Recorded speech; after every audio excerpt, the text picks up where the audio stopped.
Hello everybody, how's it going? And welcome back to the As Always podcast, episode 161. I'm one of your hosts, James, and I'm joined, as always, by Tyler. As always, how's it going, my friend? I'm doing pretty good. How are you? I'm doing well. Happy to be here on this brisk, beautiful Saturday morning. That's fantastic. Today, we're joined by a fan favourite guest and someone we loved talking to last time he was on. Matty is back on the show. How's it going, Matty? I'm doing quite well. Thank you guys for having me back on the show. Excited to be here finally. We had to really find a perfect date for this, but I'm glad to be here. Yeah, I'm not sure if you realise that you won viewer fan voted guest of the year last year on the podcast. Yeah, I thought so too. I sort of was sitting here like, I don't know if we told you, but yeah, that was sort of, especially why we wanted you on like early in the year. But yeah, fans voted at the end of the year. We do end of year awards like favorite movie of the year for the community, game, TV show, guest on the podcast stuff, and yeah, and you were fan voted best guest of the year last year. Takes on like, what was it, Odyssey and Origins and stuff. I still managed to come out on top. That's crazy. Yeah, no, I know. It's just, yeah, well, that is a good point. We might have to recrunch those numbers. I might have spoken too soon. But also, there's also a lot of people that listen to that maybe potentially think the same thing you do and are like, fuck James and Tyler. I don't know and you were the saving grace, yeah. Yeah. You don't know. I certainly don't. Yeah, it is possible.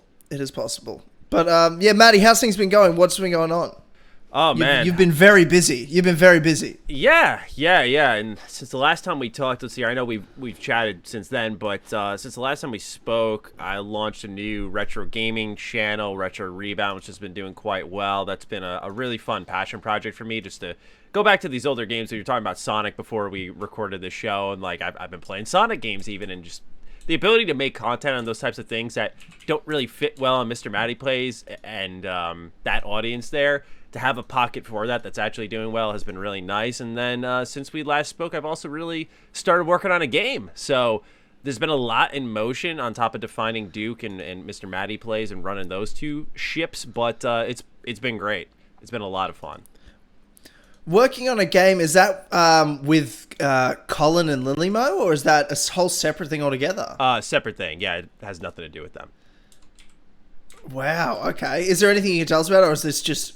I would love to. I can tell you guys off camera a little bit, but I would love to, but just for the sake of the public, I hate when game developers talk way too early before anything's solidified, and I know we're in that state now, so I'm not going to do that to people. Yeah, of course. Yeah, it's not that I don't want to talk about it and don't feel confident about it. It's just like, I don't want to fool anybody right now.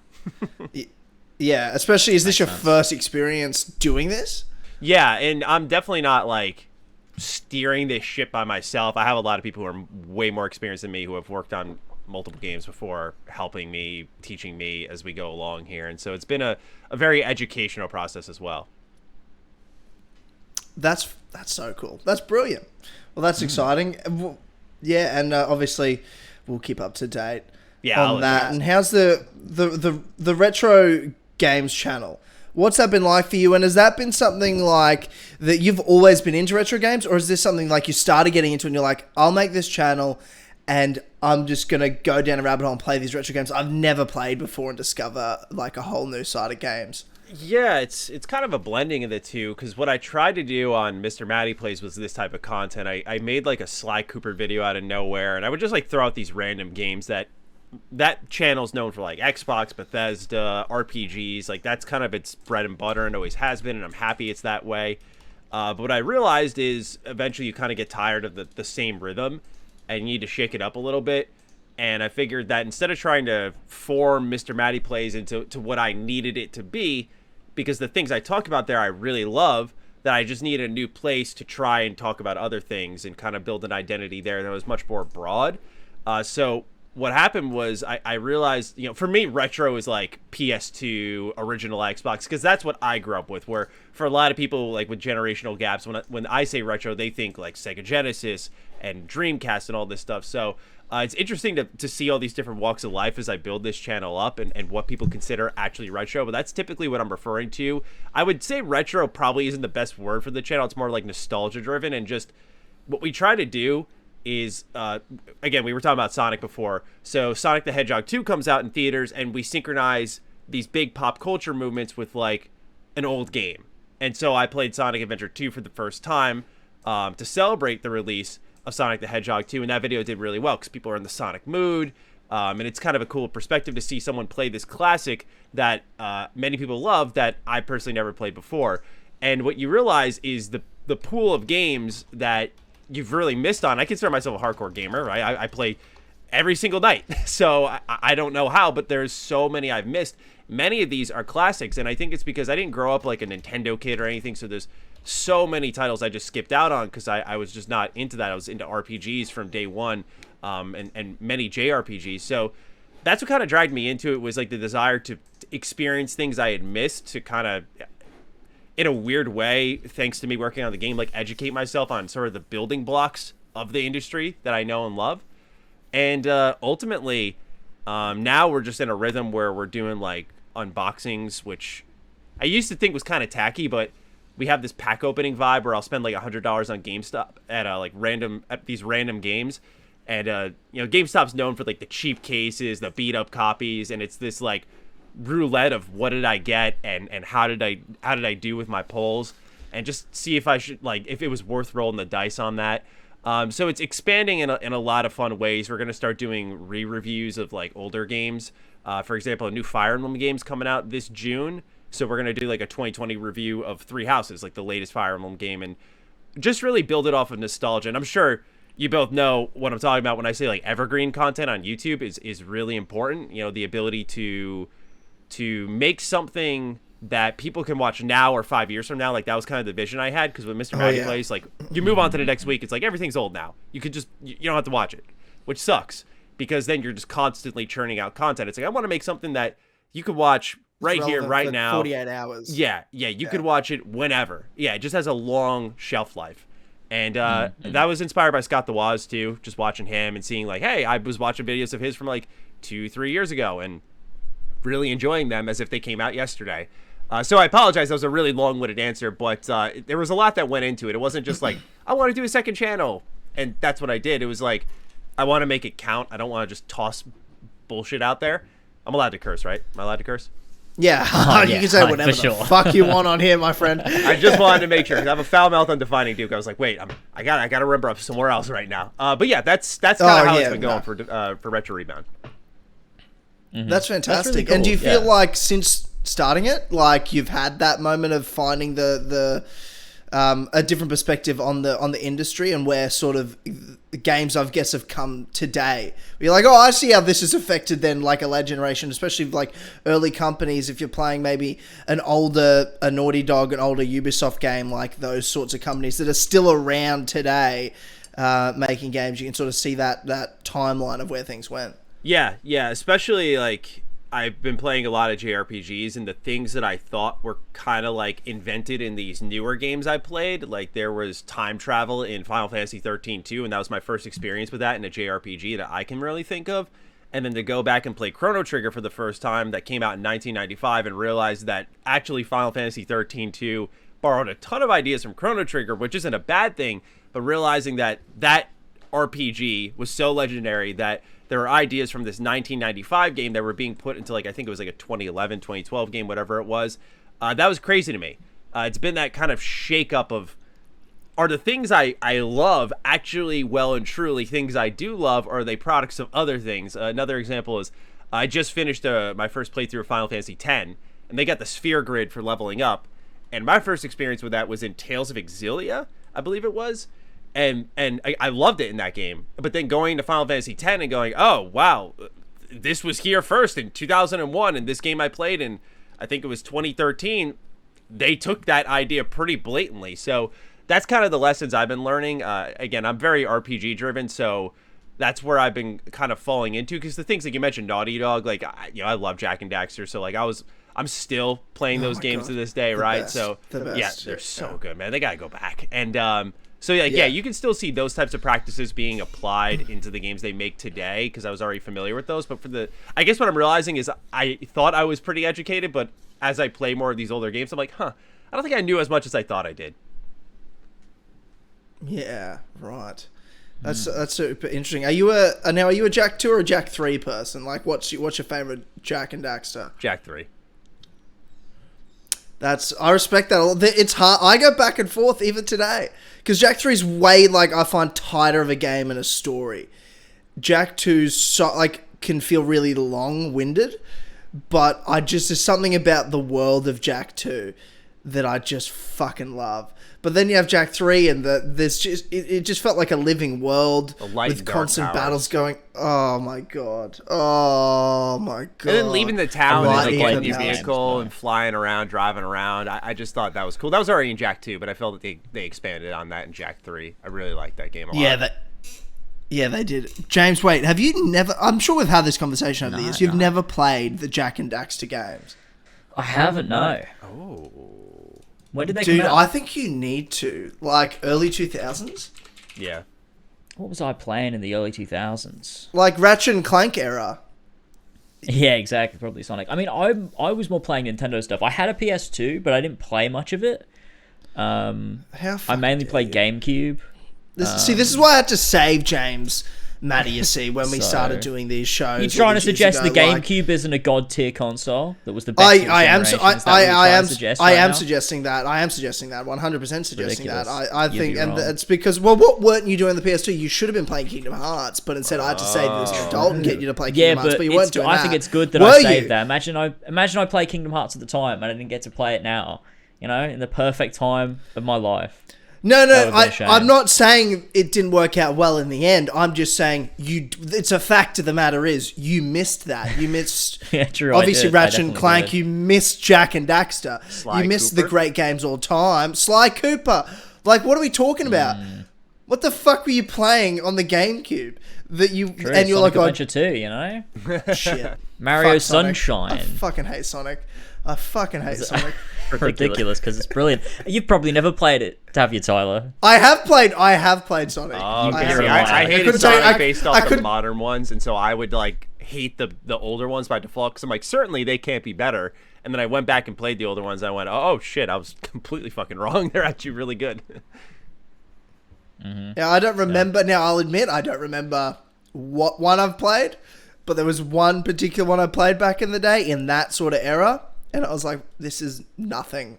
Like, I'm going to go back and play Jak 3 for the 17th time. That's probably what I did. I respect that. Ridiculous. I don't believe you. And in that era was also Halo. You're not playing Halo? Halo 1 back then? Oh, yeah, I didn't have an Xbox. Halo 1 and 2? I had a GameCube and a PS2. Yeah, and you're talking about, well, of course you're talking about GameCube's god tier because you didn't play the PS2 and you didn't have an Xbox. So you had this one, the third tier console, you're like, well, hey, this look, is the best the GameCube one. was brilliant. Nintendo were releasing it's the one you had. It was the best. It was the best time. It was the best time. Anyone with a GameCube knows, right? The best controller ever made is the GameCube controller, and I will not hear anything else. I don't know if that is the best, but I do know what is the best of something, James. Do you know what that is? Oh, you'll have to tell me. It's a great people over at patreon.com/. As always, I forgot to thank our producers at the top end of the show. Of course. They're the best. They're the real best. Like, yeah, maybe the GameCube controller is the best, but the best people, the great people over at patreon.com/. As always, to make this show happen. The GameCube controller against our Patreon producers. I try to keep it smooth. I try to find a natural transition to jump in and thank our incredible producers. So thank you to Ollie the Superior Ollie, Damien the Not So Orange Gnome, Ferentino, Flash Paradox, Franco, Jesper Olsen, King Richard III, Ulbrich, Ryan Hafer, Viridian, and of course Ballsack47. Thank you, you sweet bitches, lads, for helping power this I podcast. forgot about so that if you like what guy. you're listening to here and you want to hear more, head over there to patreon.com/. Yeah, Ballsack47's a classic. Fat Fuck Cuck's a good one. That's, I think, when you first joined. That's he's not around anymore, but Colin used to laugh. It didn't matter how many times we had Colin on the show, we'd laugh every time I read that name out. And it's like, yeah. Oh, I miss Fat Fuck Cuck. I do. I really do. Yeah, so do I. I miss saying it. I just every week, don't get why Ballsack needs the number at the end. Not to go in on this one individual patron, just own the Ballsack. Like, 47 sounds like you're trying to make it an actual gamer tag. Clearly, we're trolling when you're putting Ballsack in your name. Am I right? Yeah, that's a good point. No, well, actually, it came from us, right? It came from us. I called him Ballsack 47, and because he's where's Ballsack from? Like, he's American, but he's from Bangladesh is like where his family's from. Right. So he had a bit of an interesting name, and I'm like, it reads like, I was like reading the list really fast. I hadn't read the name before. This is years and years. It was probably like 5-6 years ago. And I read the name really quick, and I'm like, and I laugh. I'm like, man, I almost read that like Ballsack. And then I just kept reading it Ballsack until he changed it to Ballsack 47. And then we'd have like guests on the show, and he would become patrons on them. And I remember watching someone's like video, and they had like their patron list at the start of their video intro, and it had Ballsack 47 on there. I'm like, brilliant. I just love that I'm fucking negatively affecting people's content by them having to put Ballsack 47's name up there. You gotta give the patrons the There was no also, matter what. There's a lot of these names are really based on us reading the name and then judging names, and then people then will make memes of it, and then people will change their names to it and things like that. There's a lot of, the list is ever changing. The list is it's longer at the end, and we do our long one at the end, and there's some people really get creative there, certainly, and try to get us to say things we don't like to say. But not necessarily like a bad word or something, but it could be like saying we like a franchise or something that we fucking hate. Like, so people do things like that. So a lot of Zack Snyder stuff from Eddie. He'll always try to make us say nice things about Zack Snyder movies and like Batman vs Superman, shit like that. And yeah, he paid Josh to put in on the last 4 Pillars podcast posters in the background of our rooms of like the Justice League and Batman vs Superman. I watched that video. I watched that when the edit Josh posted. I think it was on your Twitter, James. Yeah. That was brilliant. So I didn't even know he did it. Josh didn't tell me. I happened to just be watching the premiere of our podcast, and it happened. And I was like, wait, what the fuck has Josh done? There's this whole edit. I was like, that's amazing. Like, I've got to clip that. That's got to go on Twitter. That's brilliant. He does the same shit with my videos. Like, I'll just, like, hand him files for, like, a standard news update. And I mentioned something about, like, the Mr. Matty crew. And he made this, like, rap album of, like, me and him and then another editor that works on my channel occasionally. And like, made it black and white. Put, like, the parental advisory thing. And he just went hard with it for no reason. Like, Josh's meme game is astounding. Yeah.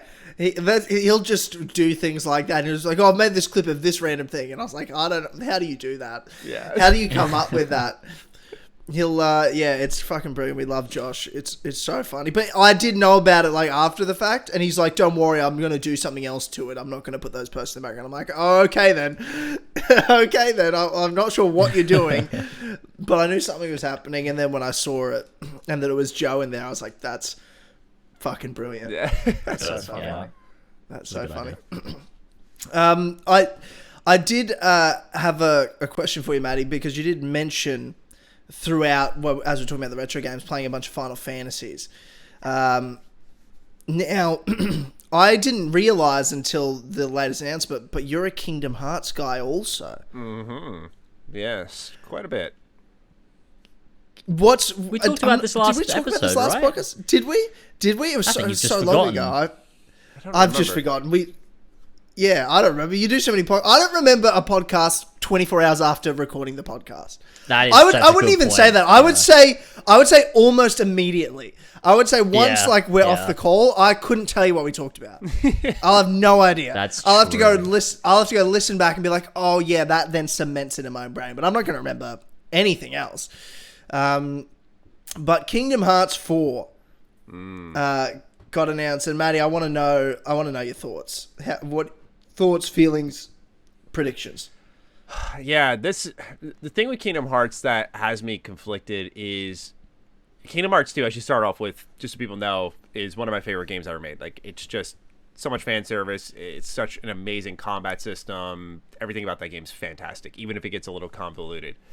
What happens, though, is as you get deeper in the series, as I'm sure many have heard, and they already know, it just gets more and more confusing, and you kind of have to adapt your taste to the game. And for me, as someone who's very story-driven, I was kind of annoyed that the story got so convoluted when it was actually pretty good.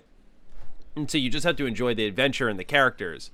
But now with Kingdom Hearts 4, we're hearing about reality, fucking unreality, whatever gibberish that is, and how Sora is dead but alive. And I what I've sworn to myself is, as much as I want to sit here and go, I can't bother to care, me being the hardcore weirdo I am, I want to go through the series and remind myself what I love about it, because it's been really since the 2.8 HD remix, technically Kingdom Hearts 3 when it came out, but like we're talking about the older Kingdom Hearts game that were like the foundation building blocks of me liking the series. It's like, you know, I got to go back and remind myself, what did I love about these games? Was it even the story, or am I just annoyed at how crazy it gets? Because all of that comes from Dream Drop Distance. I despise that game. That's one of my most hated games ever. That ending. Really? That ending bothers me so much. I do not like that ending at all. I feel like it ruined that whole series because Tetsuya Nomura can't not Galaxy Brain anything and just keep it at. Oh, see, I love that. That's what I love about Kingdom Hearts, is that it's kind of stupid. But I like that, you know? Yeah, sorry, I got off track. Which part of the ending? Which part of the ending of Dream Drop Distance? This is. I love going off track. Am I allowed to spoil? Yeah, no, 100%. Dream Drop sure. Distance, yeah, 100%. Okay, cool. I just want to make sure in case anyone's listening. But yeah, so for me, it's when they. No one's listening. Don't worry, no one listens. Okay. It's just us. Yeah. It's just us. Yeah. For me, it's when they level 1 Sora and they pretend that, I think it was like Xehanort was there on Destiny Island from the beginning in Kingdom Hearts 1, and he's like walking into that, I forget the name of it, but like that tree where all like the writing is, and like he was there from day one, and like that's how they got their powers or something like that. It was something fucking stupid. I don't remember it tit for tat because it's been since 2018, I think. When did they drop 2.8 HD remix? Maybe that was 2017. Well, yeah, that was 2018. Or maybe it was 2017, but DDD was 2012 when it first came. I played DDD again when they did the HD remaster. It was the second time. Did you play it on the 3DS? Yeah, I played it on 3DS. I was hyped after and that's the 3DS. When you hated it? Yeah, I didn't like the ending in 3DS. But I was hyped because I got the secret report that said something about like the next new number, and they were clearly teasing Kingdom Hearts 3, so I didn't care at the time. But then pre-Kingdom Hearts 3, when I replayed it again on 2.8, I was like, this is just so stupid. It doesn't help that I think some of the worlds also suck, like the Hunchback of Notre Dame. I'm like, who the fuck cares about this place? That's a banger. Try again? No. Wow. DDD is so much better than KH2, though. Yes, it is. But I just don't like Tron in general, so I'm just like, man. Yeah, true. No, it's a weird property to use.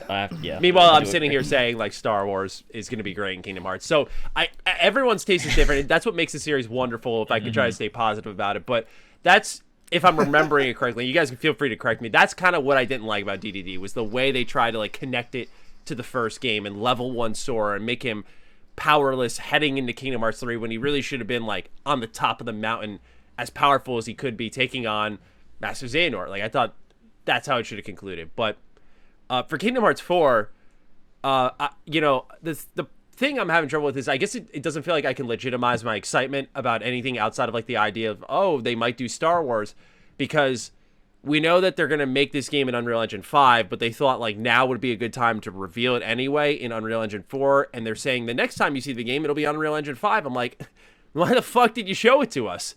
You know, I can't wrap my head around some of their logic there. I don't feel like it's been. I guess it's so just the long. 20-year anniversary, surely. Like, it's just because it's like they felt like they had to announce it now. Yes, I feel like they could have done a picture at that point, or said like the next Kingdom Hearts game is in development. Is that a little underwhelming for people? Yes, but Square Enix has like a really bad problem in my eyes of just showing things way too early. What's actually got me excited though about Kingdom Hearts 4, I'm curious if you gents agree, is the connection to Final Fantasy Versus 13. That was a game that I remember like watching over and over, because I couldn't get into Final Fantasy when I was younger because I just didn't like turn-based combat. Funny enough, it's what I love now, but I couldn't get into turn-based. But Final Fantasy Versus 13, those original PS3 gameplay clips, like that was a game that spoke to me. It's like, yo, it's action combat like Kingdom Hearts 2, but it's Final Fantasy characters. So keeping that idea alive in Kingdom Hearts 4, I like, because I'm hyped to see what that becomes. But at the same time, I can't help but sit here and feel like Kingdom Hearts has become this series that Tetsuya just makes whatever he wants within it, instead of sticking to the identity of what Kingdom Hearts is, which is this Disney and Final Fantasy collaboration. But now putting ideas of a canceled game in there and having fans like kind of break the fourth wall with it's become a little weird for me, where I don't know if you guys agree with this, but I always just say Tetsuya Nomura is fucking bored. Like, this guy's been in the industry for 2+ decades, and he's written like dozens of games. Like, I feel like he's at the point he's like, yeah, I've seen everything. Wouldn't it be fucking cool if I took ideas from a canceled game and just threw it into Kingdom Hearts 4? Like, yeah, the 4th entry in the mainline series? Hell yeah, let's do it. I don't know. It's something I struggle to really get behind, but on a conceptual level, on a gameplay level, I'm sure it'll be great, provided it's not as easy as Kingdom Hearts 3. Yeah, for sure. I think definitely, I think for Kingdom Hearts in the modern era, I can definitely understand where you're coming from, and it makes a lot of sense. Like, logically, everything you're saying, I'm like, I completely agree with what you're saying. But then it's also like, I kind of just love Nomura going batshit and doing all this crazy stuff, and I'm kind of just along for the ride. I'm kind of just like, oh, I love all of it. It doesn't really come from like a wholly logical place. I kind of love that it's like a mess, but also there's kind of a rhyme and reason to it as well. Like, I'm very hardcore into Kingdom Hearts. Like, I follow every little detail, and if you do that, which is kind of what you have to do with it, which is like the way they've made it, which you could definitely say is a flaw. Like, when you do that, you notice all these little things, and you're like, oh, that's why they did this, and that's why they did that, and it's like, it's kind of crazy in that sense, but I almost admire that about it. Which is like, yeah, I vibe with that whole aspect, and like the Versus 13 stuff is really exciting to see that. Like, I was never into Final Fantasy as a kid, but I've got into Final Fantasy a lot recently in the past few years. I've been like playing through all of them in order. I saw you play, first one. Was it 4? Yeah, I played 4 recently. I'm playing 5 now. I've been just going through all of them because they released those Pixel games. 4 is fucking brilliant. I absolutely love 4. It's definitely my favorite so far of the old ones. Like, it's difficult to like put 4 up against like 7 remake because they're totally different. But of the old ones, I'm definitely 4 was absolutely fantastic. Have you played 9? No, I've not. I played 15 when it came out. I thought it was like fine. Sure. And then when 7 Remake came out, like a bunch of my friends were saying like, oh, you got to play 7 Remake. And after, because I just like recently played through Kingdom Hearts and I was super into that and everything, I was like, okay, all right, I'll give it a go. You know, it's a JRPG, it's Final Fantasy, it's pretty close to Kingdom Hearts in that sense. Like, there's that connection there. So I was like, I'll give it a go. And I fucking loved 7 Remake. I absolutely fell in love with that game. Yeah, that game's amazing. And so I just decided afterwards, you know what, I'm just going to play all of them and see what I like about all of them. I'll just slowly get through them all on stream. And so currently I'm doing 5. Everyone's very looking forward for me to get to 7, which I am too, to eventually play the original. Yeah, you never played the original. Oh. Yeah. And also, I don't know anything about it. Like, everyone keeps saying, like, I can't believe you haven't got the ending spoiled or, like, whatever. Yeah, and I'm like, I haven't. I haven't at all. I know nothing about Final Fantasy VII, so it's going to be fun to go through that. 9 is my favorite. That's why I was asking. 9 is my favorite. I played that last year, and if you like the gameplay of the older ones, then I'm curious how you'll feel about 9, because I think 9, just by and large, from what I've played, which I've played 6, 7, 9, 10, 12, 13, 15, a little bit of 14, I think 9's got the best story. Like, it's just, it's so emotional, man. It's amazing. So I'm very keen to hear your thoughts on that when you get to it. That's exciting. A lot of people have said, like, tons of people that'll show up and chat while I'm like streaming and be like, oh, I can't wait till you get to, 8 or 9 or 10 or whatever, like, because people are just they like have their favorites. And so it's interesting because it's a franchise where they do try lots of different things and they take it different places and develop upon each game. And so it's going to be fun to go through them and like see where each one goes. I'm looking forward to it for sure. How long was 4, by the way? Just for a sec. I want to know for when I play it. I did pretty much everything I think there was to do. Like, I did like optional dungeons and stuff, and I think it was about like 15 to 20 hours. It's not so super ideal long for these JRPGs, man. They're like so big nowadays, which is like a blessing and a curse. Because if it's like Persona 5, right, you're like, hell yeah, give me more. Oh yeah. But when it's like a Final Fantasy 15 you brought up, you're like, this is fine. Like, it's just 80 hours later, you're like, I could have played so many more games in that window. Yeah, you're like, there's no need. But like, that's been what's so fun about playing these really old ones is like, I finished Final Fantasy 1 in about 12 hours. I got all the content out of it. It was just really nice. It was a really nice, tight, good, like, old JRPG. It was just fun. So right on. That's nice. I've loaded up Dream Drop Distance because we were talking about it. Oh no! And I was you like, play the whole thing again? I will play the whole thing again. No, I won't. because I have such positive memories of it. And just hearing Matty say it, I was like, oh, but I'll tell you why I think that. That. I had a very weird relationship with Kingdom Hearts where, like, Kingdom Hearts 1 is my favorite game of all time. Number 1 is Kingdom Hearts 1. And, like, KH1, I played when it came out on the PS2. I remember getting it for Christmas. Like, I just fucking adore that game. Still do to this day. And then Kingdom Hearts 2 comes out, though, in those days, it came out at such different times depending on what country you're in, but it came out in Australia on my birthday, on my, 11th birthday. And I thought it was good. Like, I did love it, but I didn't like it nearly as much as the first one. Like, I hated Roxas. I was like, why the fuck am I spending 3 hours playing as this fucking... Who cares? Like, I was like, where's Sora? Like, I'm 11. I'm just like, where the fuck's Sora? You're 11 and you're wrong, all right? Yeah, and I wasn't going to say, but thank you. Yeah, I love Roxas now, but at the time I was like... I totally get that. What is this? Like... And then we're finally playing, I'm like, this is great. And then by the end, I was like, I don't know what's even happening anymore. Like, all the nobodies, the organization, I was like, I just want to fucking play Disney Worlds. And this is a bit much with all the other stuff. Sure. And then after sort of Kingdom Hearts 2 came out that sort of year, I just sort of was like, oh yeah, Kingdom Hearts is great. But I just was moving on to other games. I was focusing on other things. I was playing... Fable and Halo, and I was just, it sort of went on the back burner for me. Though when I think of my main childhood game that I played, like, yeah, sure, there's Halo 1 and 2, and there's Jack and Daxter, Ratchet and Clank. Kingdom Hearts is the one I think about the most. And I didn't play Birth by Sleep when it came out. Like, same. I was just sort of like, yeah, I'll play Kingdom Hearts 3 whenever that comes out, but will it ever come out? And just haven't heard anything. We're waiting. Yep. And then in 2012, there's my brother gets a 3DS and this Dream Drop Distance comes out. I'm like, oh, holy shit. And because it was like the PS2 graphics and art style and everything, playing Dream Drop Distance was like the first time in 6 years I'd really played Kingdom Hearts and reminded me of like, oh yeah, fucking this is the best shit ever.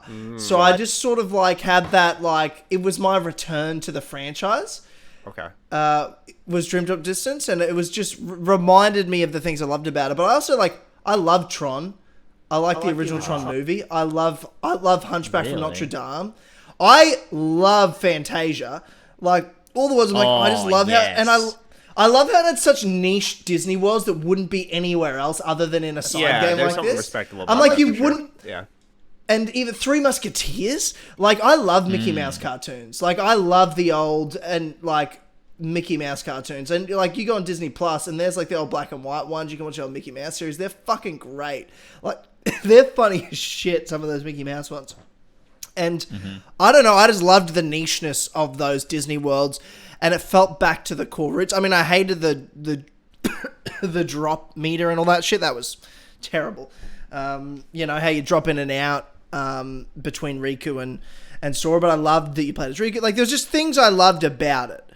And then it made it clear, like you said, that 3's the next one. It's like, okay, finally, it's been 6 years waiting. Surely 3, they'll announce it soon. It'll come in like 2 years. Lol. But, they announced it the next later. Yeah. Which, to be fair, was brilliant for me, because it got, like, it was the remaster packages. I was like, I'd watched like playthroughs of Birth by Sleep, but I never played. I never had a PSP. But like the remaster packages, I got to play for the first time. Chain of Memories, Birth by Sleep, Recoded, like 358 over 2 days, and all that. Like, I got to really go deeper into the franchise than I ever had before, and replay it like a Kingdom Hearts 2 again. And be like, oh yeah, really appreciate it. And I probably am more in love with the franchise, like, during the build up to 3 than I ever was, other than the fact that 1's still my favorite. And then 3 came out, and I personally loved it. I can see criticism to it. I think I'd been a Kingdom Hearts fan long enough to know that I'm like, look, I know there'll be a DLC, and they'll do like a final mix within like a year or two, and all the criticism will be gone of this game, because I've seen this happen twice now. You know, they did it with Kingdom Hearts 2 and 1, though not that they were disliked or anything, but I just know they'll improve on it and they'll build on it. This isn't the final version of Kingdom Hearts 3 is all I know. Right. And of course, the way you speak about DDD is how I feel about Kingdom Hearts 3. One thing I do want to say positively about DDD, for those who have never played it, is they have in the beginning The World Ends With You characters, like you see Neku. And, like, I had no idea who those characters were until my friend told me. He's like, oh, they're from this game called The World Ends With You, this, like, niche, I think it was, like, 2008 Nintendo DS game. I check it out. I'm like, this game looks rad. And it ends up being a series that's really good. And they just got a sequel last year, Neo: The World Ends With You, that if you guys like Kingdom Hearts, you should really look into this. Like, it's got a lot of the Tetsuya Nomura flair, especially on the art side of things. But it's excellent in the story department, especially if you played the first game. Like, it's a lot of fan service there. It's one of those games that evokes that feeling of, I can't believe this actually exists. Not in a crazy dumb way, but in a, this feels like it's just tailor-made for a small set of fans, so it feels a little more personal. But what you were saying, Tyler, about Kingdom Hearts Dream Drop Distance and its worlds, like, anytime I bring up Kingdom Hearts 3, it's one of those things where you just accept, like, yeah, I get it. Like, the combat was really easy. It's a flawed game, but for me, the worlds were, like, amazing. I've been begging for Toy Story for, like, my whole lifetime. Like, Toy Story is my favorite Pixar film. I love Toy Story. So seeing that in there, one of my favorite newer Disney movies was Big Hero 6. I think Baymax is fucking hilarious. So I watched that movie a ton of times. Like, seeing those planets appear, and then, like, Pirates of the Caribbean reimagined, where, like, you remember what it was like in Kingdom Hearts 2, but then you see this terrible. Wait, you didn't like it in Kingdom Hearts 3? No, Kingdom Hearts 2 I hated. Oh, okay, yeah. Sorry, because with the nighttime thing where you had to wait for the I think the moon to come out before you could attack them or something like that. That was frustrating. God, yeah. Yeah. But yeah, exactly. You reimagine that where that frustration's gone in Kingdom Hearts 3 and you're, like, riding around on a ship, stopping at all the islands. I don't know. I thought it was dope. So I get where you're coming from. Like, I totally see what you mean, where, like, when it speaks directly to you through those properties, it's like, it's hard to top. It's really hard to top. That's the beauty of Kingdom Hearts, like, and why people can have different favorite Kingdom Hearts games, even though you accept, like you said, there's flaws to it. But you're like, yeah, but the beauty of Kingdom Hearts is that it also has its own story and its own overarching thing, but it has these little things that really, it gives you memories all throughout it. It gives you memories. Like, there's no game like it where you got a different Disney worlds. Like, when I explain this to my friends, like, they're like, what the fuck are you talking about?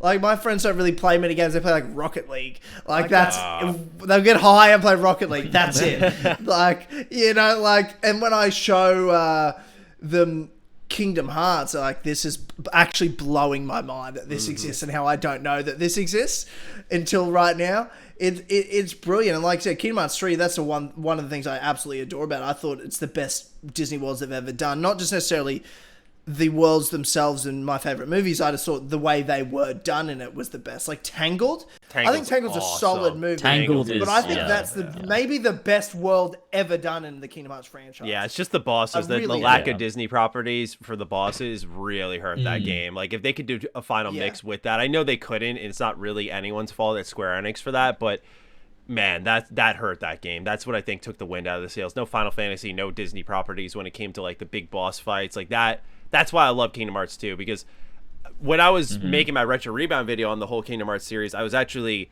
looking at Kingdom Hearts 2 footage about the Hollow Bastion scene where, like, you see characters from all these different Final Fantasy games appear, and I'm like, holy shit. Like, after, I'm sure you guys can relate, like, after playing some of these Final Fantasy games and then seeing them in Kingdom Hearts 2, it's like, wow, this is insane that this was even a thing. And then you look at what it is now, and you don't see as much of that.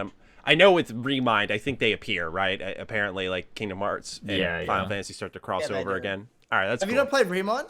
I have not. I actually don't know much about Verum Rex and what's happening there, because I fell out. I think that's a mission. I gotta do that. Remind was because fantastic. It only the data battles it's in that amazing. It was so much fun. I got more playtime out of Remind than I got out of base Kingdom Hearts 3, purely because the data fights took me so fucking long. Did they they're so hard, do anything with the base game with Remind? I don't know what it is. An expansion. They did. So they did a couple things with, like, Remind. They, like, added some other stuff. So, like, when you pay for Remind, you get Remind. Like, it's a whole DLC with, like, a story, and they added, like, context and stuff to the ending of KH3.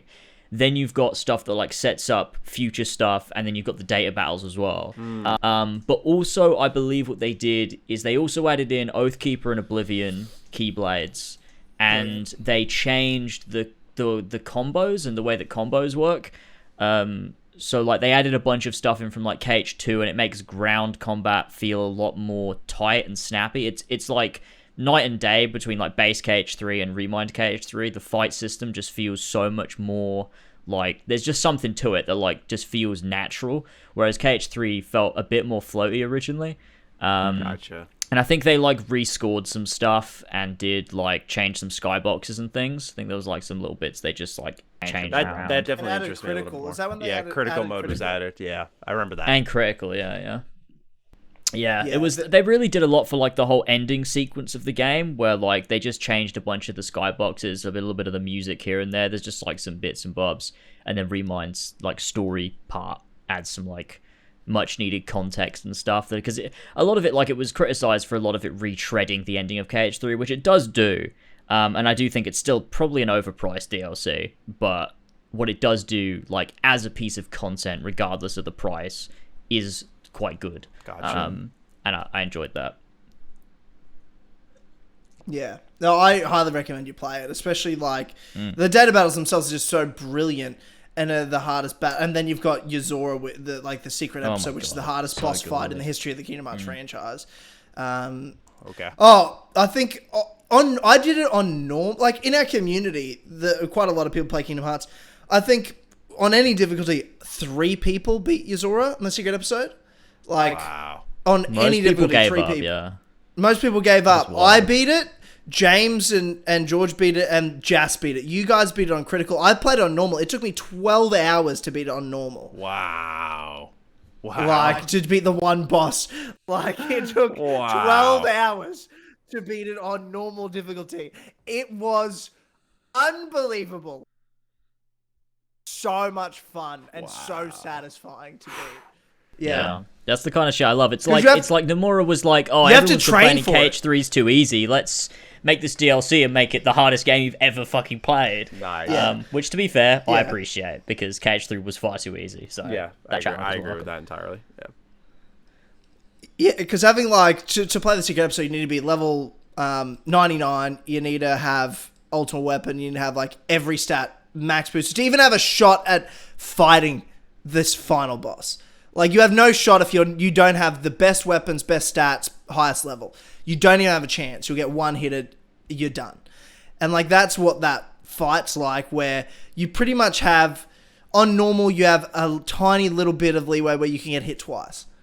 Critical, you pretty much can't get hit at all at any point. So you've got to know every move this guy's going to do, and it's still going to be like a 20-minute boss battle. Gotcha. Like, it's just you have to master every element of him, every move. You have to know, and there's so many variations of all his moves. Like, I remember before streams, like I'd have like 3 hours stream, and then I'd be like, okay, made a bit of progress, and then I'd have to like go off. I'd spend the week, and you're studying like play tactics and watching his things, and then you'd come back the next week, and I'd stream for another 3 hours, and I'd get a little further. You get a little better, and I'd master different sets of moves. Like, I think it was like 3 different streams it took me to actually beat him. It's brilliant. I loved knowing that James and George were going to stream it on critical and play it. It took you guys like 15 hours, I think, to do. It took us a while, yeah. But we didn't beat it. Like, the only reason we beat it in that one stream was because we like mastered half of the fight each. So like, there's one half, and once you get his health down to a certain point, he does his desperation move, and then you have to work your way through that whole segment, and then after that, he changes his entire attack pattern, and you have to master a completely different fight. So, like, I would memorize half of it, George would memorize the other half, and we just swapped the controller afterwards, and it just made it so much easier. But even that took us such a long time. It was crazy, but it was really fun. That's cool. I remember mastering that first half and being like, fuck yeah, I feel so fucking good at this game. And then I finally, just getting through his desperation move, his DM was so difficult just to survive. It's so insane. There's so many little things that can happen in that DM. And then you get to the second half, I was like, sweet, this should be fine. And then realizing he has 0 attacks that are the same. every attack's different. And it's like, no fucking way. And then you've got to spend hours and hours mastering the second one. And then you've got to somehow be able to remember them all at the same time in the same battle, because you've got to be able to know that I'm like, okay. I know that this setup usually means that, but I've got to have two ways of doing something in my head at the same time. And know that at this moment it changes, and it fucks with your head. Like as you're playing, crazy. And it fucks with your muscle memory. It's beautiful. It's so good. It's so good. No, but surely I'm thinking, because they knew the criticism of that from 3. They fixed it with Remind and maybe overcorrect in some ways. Surely, to me, I'm like, in 4, they know that's what we want. They're not going to do that again. Yeah, it's weird. It's like Kingdom Hearts was never like crunchy difficult. It was just, you know, you had to remember boss patterns, and you didn't have to do that in Kingdom Hearts 3. I think that's where it really came down to. Like the base standard gameplay, even in Kingdom Hearts 3, I thought was perfectly fine. You were busted and you were mowing them down, but I feel like I got to that point in all the Kingdom Hearts games. It was really just the boss fights. You had to know different patterns, and I feel like 3 never really encouraged that. So to me, on a design level, it just sounds like a slight adjustment. Like they just need to focus on that a little bit more. But at the same time, we got to remember, as children, we have to remember this is likely being targeted at kids. So they have to make this game accessible to kids. Yeah. Look, throw in that critical mode, make it well balanced. We're sorted. We're all right. You can make normal as easy as you want. Just give me that critical mode. We're fine. Yeah, not having that at launch was pretty unacceptable for the series pedigree, I feel. Yeah, that sucked.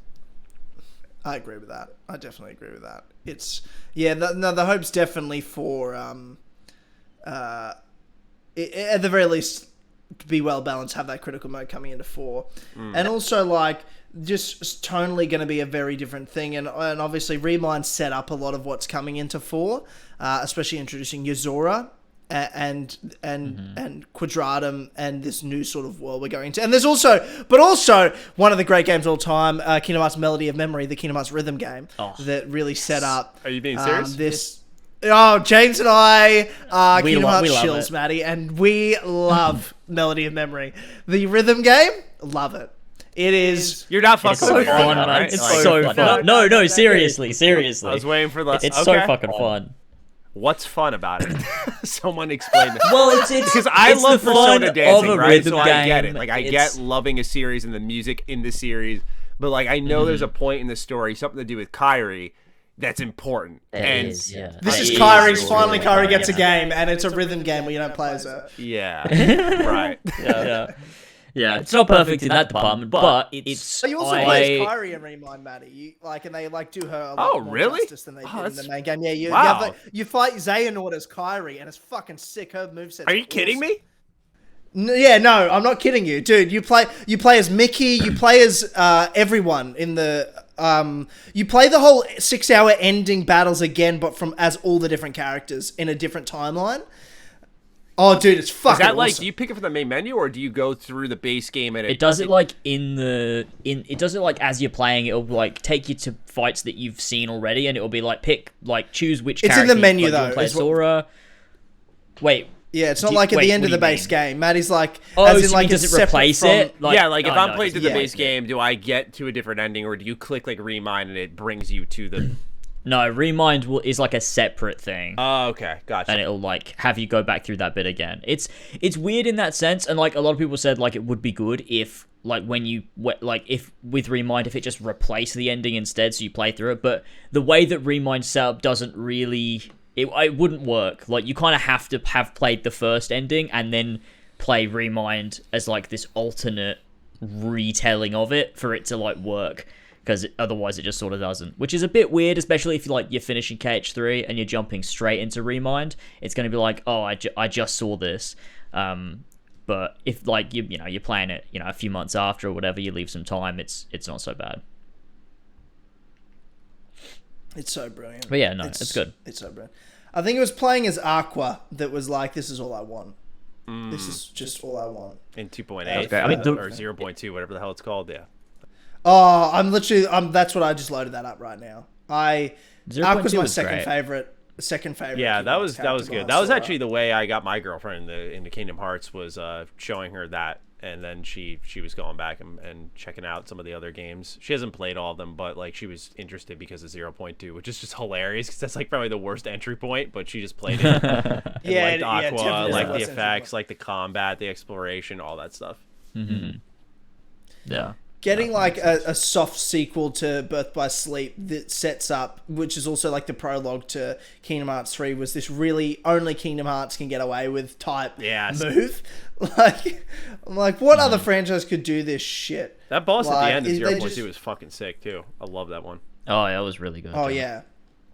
Because it reminded me of the Kingdom Hearts 3 like initial reveal trailer with like the swarm of Heartless that was almost like this snake, if you will. And like it felt like it was finally realized in that boss fight. I wouldn't be surprised if they took the idea from that trailer and put it in the boss. Oh yeah, no, 100%. That makes sense. 100%. This, and what did you think of the like darkness thing in that trailer for Kingdom Hearts 4 as well? Like, because they did talk about like the Heartless wouldn't be a thing. This is years and years ago before 3 came out. Like 3 would be the end of that, but it sort of feels like they're just gonna reskin the Heartless anyway as darkness, they're calling it, but it's pretty much the same thing. Actually that's news to me. I'm gonna be honest with you. I didn't know that they were getting rid of the Heartless and all that stuff, and that was, I guess it's probably because I haven't played Remind, that there or maybe I just don't remember Kingdom Hearts 3 as an ending as well as I thought I did. But I figured the Nobody stuff would probably be put to the side finally. I didn't know about the Heartless though. I didn't know if that was a thing that was done or not. So they're called Darkness now? Is that what I'm understanding properly? Well, I think Heartless is still a thing, but I think it's sort of a different form. I don't know, because they've wrapped up the Xehanort saga now, so that whole era is over. I think Heartless is still a thing, but I don't really know. I think he's gone back on what he originally meant to have. Like, this is like years ago. I was talking like probably Dreamed Up Distance era, where he's like, well, Kingdom Hearts will be the end of the Heartless, but I think that sort of got walked back on. If that makes sense. Yeah, it seems that way at least. Yeah, because they're definitely doing something Heartless-esque, if not directly Heartless, with this darkness entering Quadratum type thing. But yeah, it's absolutely brilliant though. I'm such a sucker for it. I'm definitely very, very excited for 4 and whatever they do. Do you think it's Star Wars? Like, is that? It's got Endor, is that? Yeah, it's gotta be. Yeah, the trees to me, like, I'm a Star Wars junkie, and to me those trees are like undeniable when you see them. Just like, I agree. I like before I even saw people like pointing out like the AT-AT foot or whatever. I was just like, it was just the environment right away. I was like, that's Endor. That's gotta be. And if it's not, then I don't know why they showed it. But Star Wars has been like, I remember I made this video in 2012. If anyone ever wants to check it out, I think it's called like Listen Up Square Enix, Here's What Kingdom Hearts 3 Needs, or something like that. It's like this 8-minute gameplay commentary, and I'm talking over the what's the name of the secret boss in Kingdom Hearts 2? Something Will. Lingering Will, yeah. Lingering Will. Yeah. I'm talking over like commentary with that as the gameplay. And I mentioned, like, they need to do Toy Story, which they did. And one of the things I mentioned was, like, it's time for Star Wars. So I've been waiting on that for a while. Like, a lightsaber Keyblade of some kind is going to be amazing. Dude. Given it's Endor, like... Keyblade. Yeah, like, that's the thing. I feel like the Keyblade's the reason why you make it work. And then you just build everything out from there. I'm wondering which era. I imagine if they're showing Endor, it's going to be original trilogy, which I think would be smart. But I just, that was the thing I was kind of worried about is like, oh, are they going to like do the sequel trilogy, which I don't despise like so many people, and I don't like it nearly as much as even the prequels. Like, I love the prequels. I love the original trilogy, but. Oh, can we talk about Obi-Wan Kenobi after this as well? Can we do that? Sure. After we finish talking about Kingdom Hearts 4? Oh, yeah. God. I'm excited for that. But I feel like Kingdom Hearts and Star Wars makes sense, especially, I feel like Disney sees a really good opportunity to have like a game that is marketable and very popular, that kind of functions as Disney Infinity, but it's not this Toys to Life game. It's just this crazy world that's been established since, what was it, like 2005 or something, and it's able to use all the Disney stuff that exists that they own. And I wouldn't be surprised if we eventually see Marvel. If you're going to put Star Wars in there, I feel like that's where things get a little dangerous for some hardcore fans, is like, I feel like you kick down the door on like anything goes now. If you're going to put Star Wars in, people are going to start saying like, where's Spider-Man? Where's Iron Man? You know, all this stuff. And that would be cool. That would be cool, right? With this reality, unreality thing, I'm guessing they're going to have different styles of worlds for each. Like, I think unreality is... If I'm remembering this correctly, isn't unreality where Sora is, right? Like, dead in the real world. Right. And I feel like that's going to connect to properties that are real, like a Marvel movie, like a Star Wars. And I feel like the reality is going to be like where you see all the Disney stuff. My theory for Kingdom Hearts 4 is like they're going to split it up almost kind of like a Dream Drop Distance, where like you'll have two main protagonists on each side of reality and kind of run through the story in parallel until they meet in the middle or something like that. But yeah, I'm very keen to see what they do for the worlds. I just hope they don't spoil them all like they did with Kingdom Hearts 3. Oh yeah, well, they spoiled everything with Kingdom Hearts 2. Oh yeah, the final trailer, even the final battle. Oh, that makes me so angry. That doll thing makes me so angry. Yeah. They did that for The World Ends With You as well. For those who know, Neo The World Ends With You. Do not watch the final trailer. They literally spoil the final part of the game. It's fucking absurd. I don't know what's wrong with Square Enix, but they've done it again. It wasn't like oops, we did this for Kingdom Hearts 3. They're like, yeah, let's just put all the spoilers for this JRPG as well. Why not? Mm-hmm. Yeah, I'm pretty sure they did it for 7 Remake too. Is it a Japanese thing? Is that just how they market over there? Is that like... Maybe that's just what they like to... I mean, they never used to, though. Like, this feels like a really recent thing that they've just started doing, but maybe I've not been paying attention. I feel like they're just desperate to sell the game, so they... Obviously, with a lot of these games we're talking about, like, all the cool shit... I think a lot of the cool shit's all throughout the game, but for the marketing purposes, like, Neo The World Ends With You, there's not a lot of, like, CG cutscenes, so... all of these CG cutscenes are literally baked into the end of the game, and they showed every single one of them in this trailer. And it's like, well, that's kind of what's marketable because it looks flashy, it looks more big budget, it gets people to buy in more. And I feel like they just recognize that weakness. But with Kingdom Hearts, which is already like a popular big budget game, I'm like, you didn't have to show the final battle in the Keyblade Graveyard. Like, you didn't have to show everything that transpired. Like, why? Why would you ever do that? Yeah, it's really strange. Hang on. I want to almost remind myself, final battle trailer, like the absurdity of what was in that. They showed Aqua at the time. Oh, thank God you never watched it, dude. Oh, they showed a lot here, and I'm like, they've already spoiled so much. Like, I can't do this to myself. Yeah, they showed so much of like Toy Story and Frozen and Tangled. Yeah, they'd already revealed like Pirates, every single world. Every world, I hated that. Oh yeah, you see a battle where you're playing as Riku fighting, and you're in the Realm of Darkness, and I'm like, wow, are you? Yeah, fucking they did show me? that. That's like right towards Yeah, they show all the final battle. You got like Riku fighting Riku. You've got Kairi the bit where Lee, Shion, show he's her on his knees. You got Donald die. You got the bit where Donald fucking dies. That's in the trailer. Yeah. Oh yeah. Wow. Oh, you've got Casting Riku Zeta fighting Flare. Dark Riku. Yeah. With the Ansem behind. Shion is like, why, man? Why would they do that? They showed Scala, like all the Xehanort copies and stuff. That's crazy. Dude, they literally showed like at the moment Axel meets Shion again. They show Ventus is back. Oh my God. What? Yeah, they did. This was ridiculous. Oh my God. Shout out to these YouTubers though. Like, they actually reacted to this stuff for content. And I'm like, man, spoiled the hell out of the game for yourselves in the meantime. That's crazy. Like, the only thing that wasn't spoiled was that final post-credit scene with Xigbar Lucio and the Foretellers. That was truly the only plot twist of the whole game. Oh yeah, I forgot they started calling Axel Lee. Why did they do that again? Is that his like? Well, Lee's that's his somebody. Yeah, that's his somebody. Yeah. Oh God, man. Yeah, because his nobody died, so his somebody was reconstructed. Gotcha. Yeah. There you go. Gotcha. Just in case you didn't know, that's just somebody, because there's 2 versions of everyone, but really there's 3, because they also have to have a Heartless if there's a nobody usually. That might not be true anymore. Unless you're Kyrie, in which case I'm about to say, they change these rules all the time. It really just depends. It just depends. Nomura just decides, we don't need to do it this time. Yeah.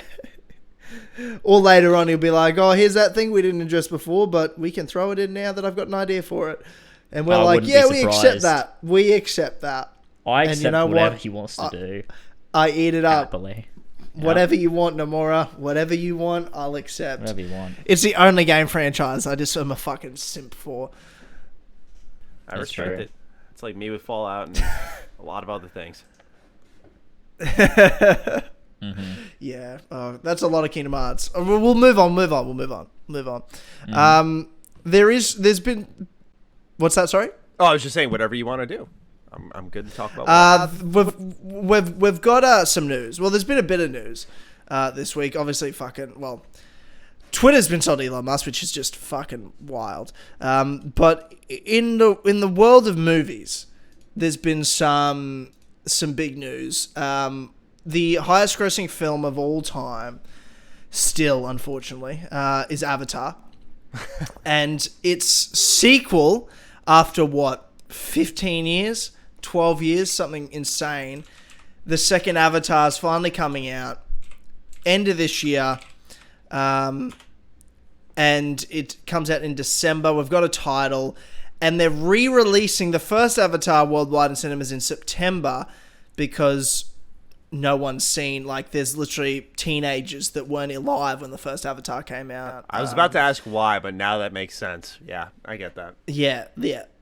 It's for people that have just never seen the first one. Kids that are 13 wouldn't have seen it when it came out. No. It's that old. They're lucky. But oh my God. This is the thing I want to... Well, let's happy to talk about Avatar and the sequel. But the news that a bunch of cinemas have now been given and are ordering 3D glasses because Avatar 2 will obviously be a big 3D spectacle like the first one. And I'm fucking sitting here like, no, not again. Because Avatar started the 3D trend where everyone fucking was doing 3D movies. The Hobbit, they tried to make it 3D too. They filmed in 3D and that was a big shit part of that. And then no one does 3D anymore because no one fucking likes wearing 3D glasses to go to the cinemas. I'm not wearing sunglasses in a dark room to watch a movie. It's not very fun, is it? It's not good. No. It's terrible. It's fucking awful. Yeah, no. And I'm not saying that Avatar did it well enough that it justified it as an experience. That was the point of it.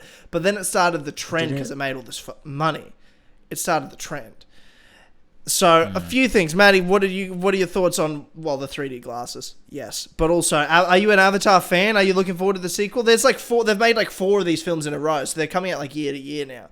Yeah, they film 4 at once. Yeah, I mean, I'm not in love with it. It's fine. I think it's impressive for its time, but I saw it kind of late because I'm not a movie buff at all. So for me, it was just I like this. I appreciate it. I've watched it twice now, but for me, the 3D glasses brings me back to a fucking hilarious story. It was when I was going on Tinder dates, man. I remember I went to the movie theater to see Coco, and I threw on these 3D glasses that were in a bin because that's what they were doing for that movie, and I got a fucking horrible sty from it, man. From that point forward, I was I swore them off. Yeah, right. Imagine getting that on a date, fucking terrible, right? But that was the last time I was ever gonna use those. I was like, that's nasty, man. So I don't know. For me, the 3D movie experience never did much for me. It's kind of funny. This goes back to Retro Rebound, but I was unboxing a copy of Sly 3, and I forgot games used to do this too, because Sly 3 came with these 3D glasses because they had elements of that, and it was this cool thing back in the early 2000s. Whoa, the screen's coming out at me, dude. But now I'm like, bro, it's 2022. Can we just make the fucking movie? It's been in development for how long? Yeah. That's where I'm at with it. I don't really care about the 3D goggles thing. I don't know if I'm weird for that, by the way, because I will fully admit I'm a movie casual, through and through and through again. I'm not the person you go to for movie and television takes. It's the reason I'm in gaming as a career. It's because I don't know enough about movie and TVs to have educated takes. What's your favorite movie? Oh, man.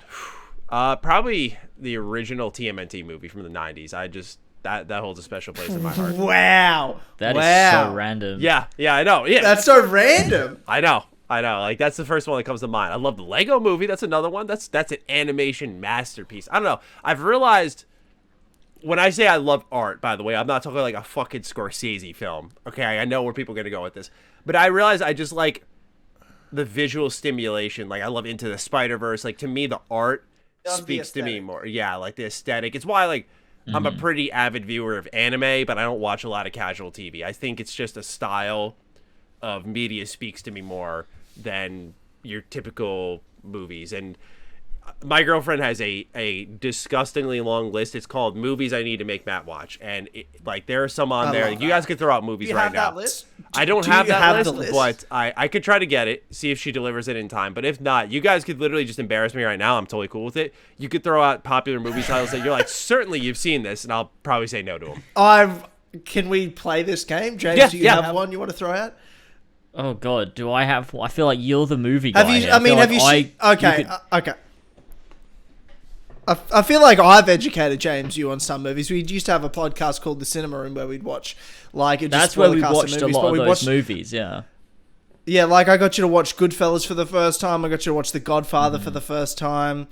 But what other movies did we watch on Cinema Room?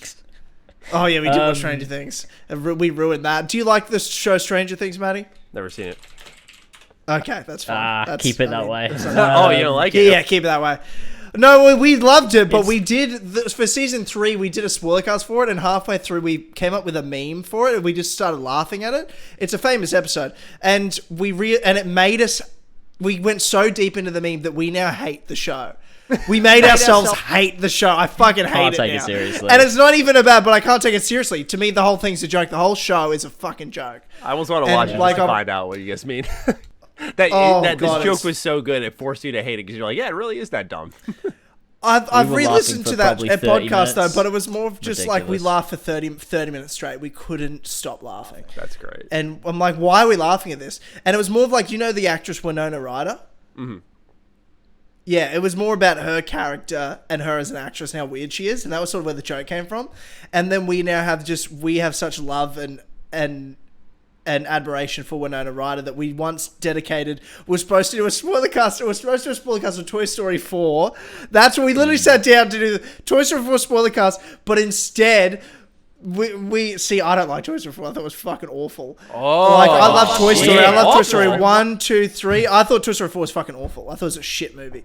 Like I thought it was no point. What did it do to you? I did. I just thought it was shit. I thought it was pointless. Offend you? It was pointless. It did offend me as a lover of Toy Story 1 to 3.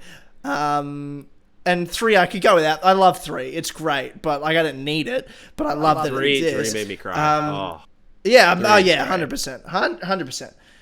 Yeah. Whereas 4 to me was like we didn't need this to happen. This just felt That's fair. I love the universe so much that like I was happy to see more, but yeah, I don't know why we had to go on a soul searching journey for Woody and him establish that he's going to go out on his own. Yeah, I totally get that. That's fair.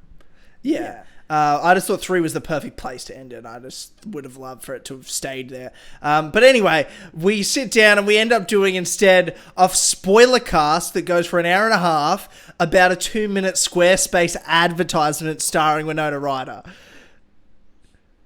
Like we did for an hour and a half. We broke down every shot in the in the ad, and it's an ad. It's called Winona Goes to Winona, and it's a town called Winona, and Winona Ryder visits the town of Winona as a photographer and takes photos and interviews townspeople and makes a website dedicated to it, a portfolio dedicated to it, and it's using Squarespace.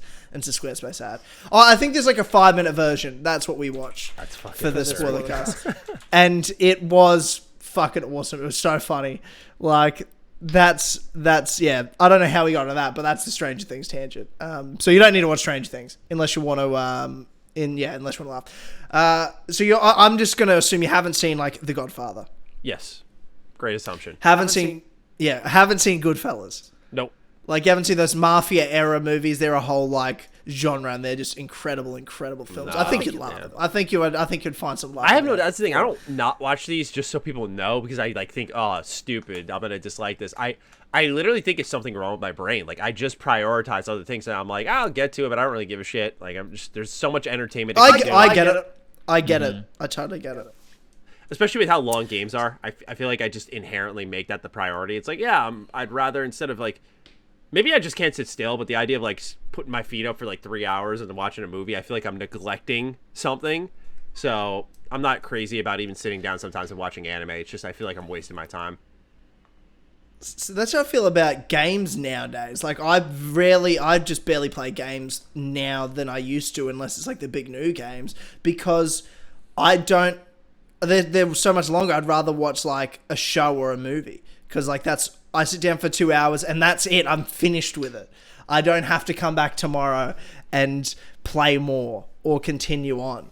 Or like, there's just a clearer ending and I can really relax and turn off, and also like still sort of be on my phone or do this, that and the other. Like I do have that sort of thought. So I'm definitely more of a movie person than a game person. I used to be more of a game person. These days I'm definitely a movie guy. Definitely a movie guy. Surely, like, have you seen Troy? Oh, it sounds familiar. Yeah, that was way back. Random movie. That was way back. No, it was a big movie at the time, James. I know you didn't see it. You know what? Yeah, I have.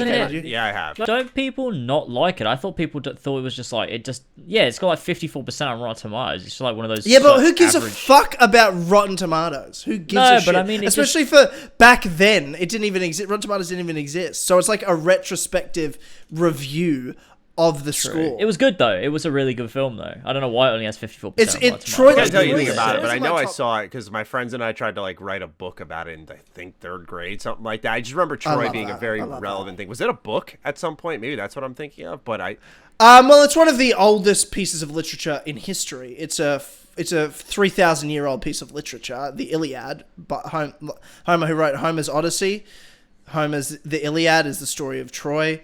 Like, we're talking like ancient Greek writers. Yeah, I can't claim I read that below the age of 10. So probably the movie. Yeah. Troy. That's in my top 3. I just adore Troy. I fucking love it so much. Troy was great. Yeah. Have you seen many like Nolan films, like your Inception, Interstellar, The Prestige? No. The Dark Knight trilogy? Yes, yeah, of course. Comic book stuff I'm pretty covered on. Comic book stuff, Star Wars stuff. You'll Lord of the Rings, you've obviously seen. Yeah, Hobbit. You'll learn pretty quickly where my allegiance lies.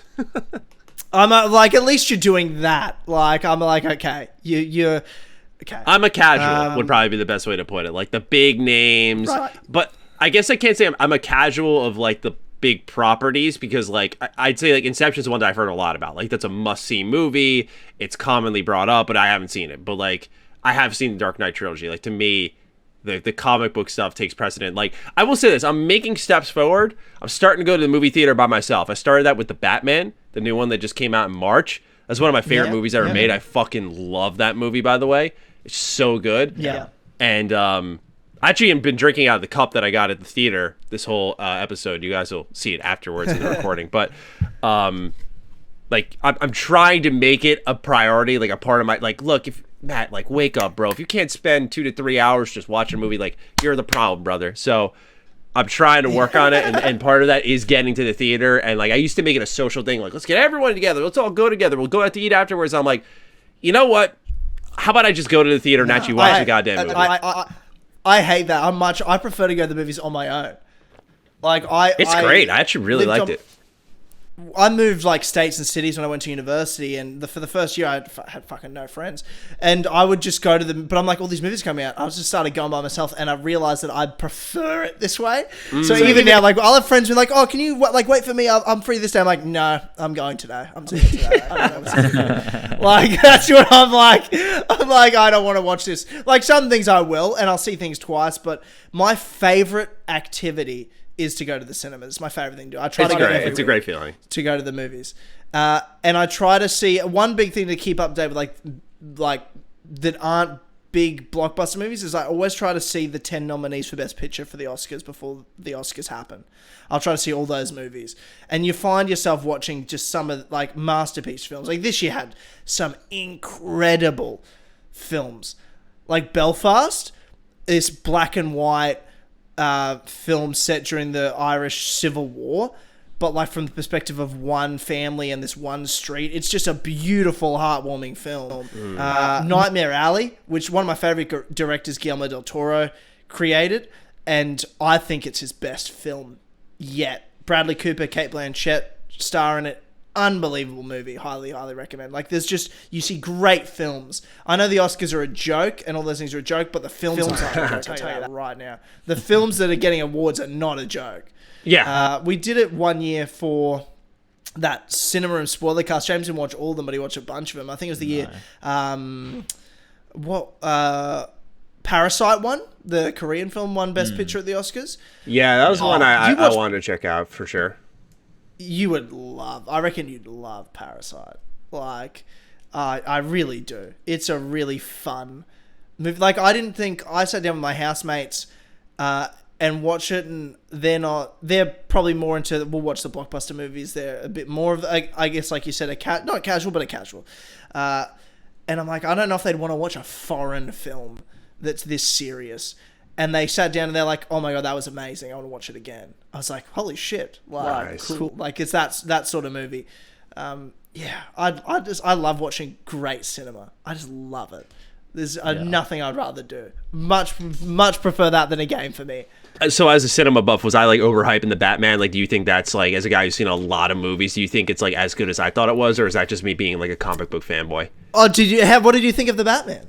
I loved it. Like, literally, it was one of my favorite movies ever. Like, I thought the tone, the story, the kind of, like, the fact that it was kind of creeping on the edge of horror, like, that really spoke to me, to, like, the Batman's character. I thought Robert Pattinson, like, was way better than I ever could have imagined. There was just a lot of elements to that game. I said game, wow. You can show where my head's at. There's a lot of elements to that movie that I thought that really worked for me. I just want to know from someone who's watched a ton of movies how you view it. Because I think of, like, something like The Joker. When The Joker came out as well, that was another movie that I fucking love that movie. Like, I've watched it so many times. But a lot of people were like, it's not real cinema. You know, it's not actually... I mean, I might say that sometimes if it really is a shit movie. Like, if you're like, someone's like, Transformers is really good. I'm like, well, that's not cinema. Like, what are we talking about? Yeah, oh, God, Morby. I don't see, I hate Jared Leto. If he's in the movie, I won't watch it. No, I think Joker's a great movie. I really do. I mean, it's not super original. Like, it's Taxi Driver, which is a Scorsese movie. It's just Taxi Driver, but with the character of the Joker instead of a random person. Like, and you should watch Taxi Driver. It's a fucking incredible movie. It's Robert De Niro in one of his early movies, in one of Scorsese's earlier films, and it's about this like social outsider, creepy dude that's a taxi driver, and he people watches, and it's like him, like, and the impact he has and sort of breaking. Like, it's a fucking crazy good movie. Nice. But it's pretty much very similar to Joker, but Joker has that end character that exists in a comic book world and that history as the backdrop to it. But I still think Joker's a really well made, well directed, well acted movie. I think it's a better movie than it is a comic book movie, if that makes sense. Sure. I feel like that's what DC's going for now after the Batman. They gotta be. Well, you definitely can with Batman. I don't think you can with other superheroes. Batman's the only sort of superhero that this works with, in that universe. Maybe I'm wrong, but that's certainly how I feel about it. I think The Batman was a great movie.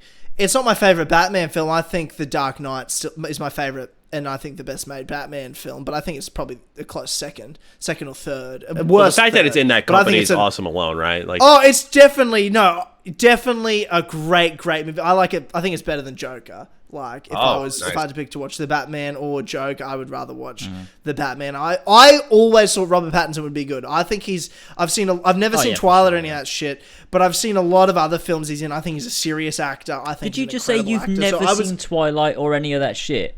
Did you just pass comment on Twilight without having seen it? Are you being for real with me right now? I don't know. I'm just interjecting, seeing where it takes me. What? Taking you for a ride. Why the fuck would I have watched Twilight? My mom loves Twilight. My mom's not a movie viewer at all. She's worse than me, and she loves Twilight, man. It's so funny. Like she'll like rewatch the movies over and over to the point where I had to like steer her off the path and be like, look, Ma, there's other games or fuck, I did it again. There's other movies that do exist. I love it. Everything is a game, even if it's not a game. Like I have a problem. You cook dinner, you're like, oh, I'm just going to cook a new game. Yeah.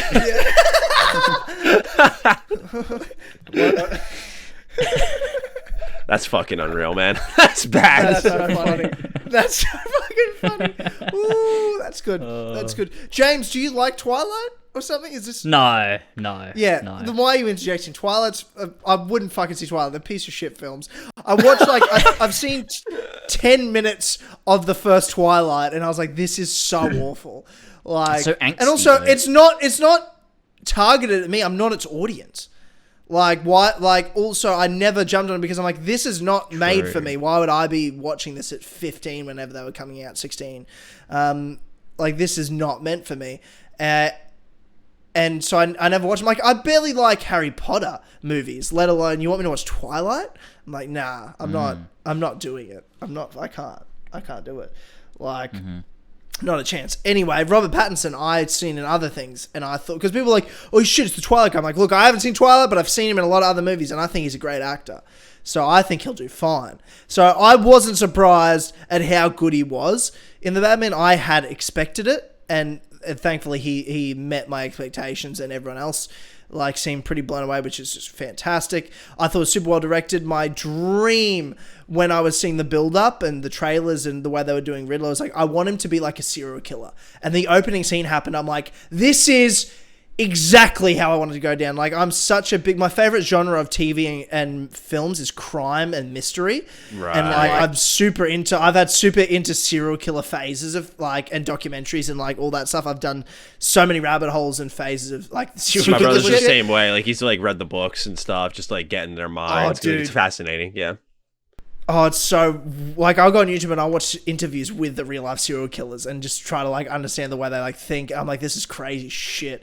And when it opened and you see the Riddler in the house watching that guy, like in the opening scene, I'm like, this is exactly what a serial killer does. Yeah. This is serial killer behavior where they watch for a long period of time. They'll stalk their victim. And they usually will just walk into the house and sit and wait and watch for a while and get comfortable because they already feel comfortable in that person's house because they've watched them for so long. They'll do things like check their mail, sort of figure out where they work, follow them home, know their routine. That's what serial killers do before they kill people, a lot of them, because there's a sexual nature to it. So they become very intimate with victims. So this is exactly what, even though it kind of makes that movie a little more rage unsettling at that, yeah. Oh, yeah, well, there's a very sexual scene when he kills him because he even has that, like, almost, for lack of a better word, excitement, sexual excitement. Yeah. And deep breathing after he's killed him. Deep breathing, yeah. That, to me, straight away, I was like, that's a very sexual moment for him. Like, to me, I was like, he's aroused. But I'm like, that's how he should, that's serial killer behavior. To do that. So the way they filmed and portrayed that opening scene, I was like, this is so spot on about how I want this movie to be like in terms of a vibe. Like, you have a superhero villain that's a serial killer and just doing serial killer shit, and you've got to uncover that. I'm like, wait, you're telling me it's a serial killer mystery movie, but the detective's Batman? I'm like, yes, please. Yeah. Yes, please. I loved it. It's perfect. I hope the next movie does go into like Scarecrow, because I feel like with the sort of creepy nature of the first movie, that is like a psychedelic version of that, like almost a dive on mental health maybe, would be amazing for that style film that was already made. Oh yeah, and it could be like even like drug addictions, like opioid type like addictions, or like you definitely could have some real world like more grounded a story to it. The only thing I didn't like about the movie that I actually hated about the movie, there's only one scene I hated, and it was the Joker scene. I hated it. Oh, that they showed afterwards?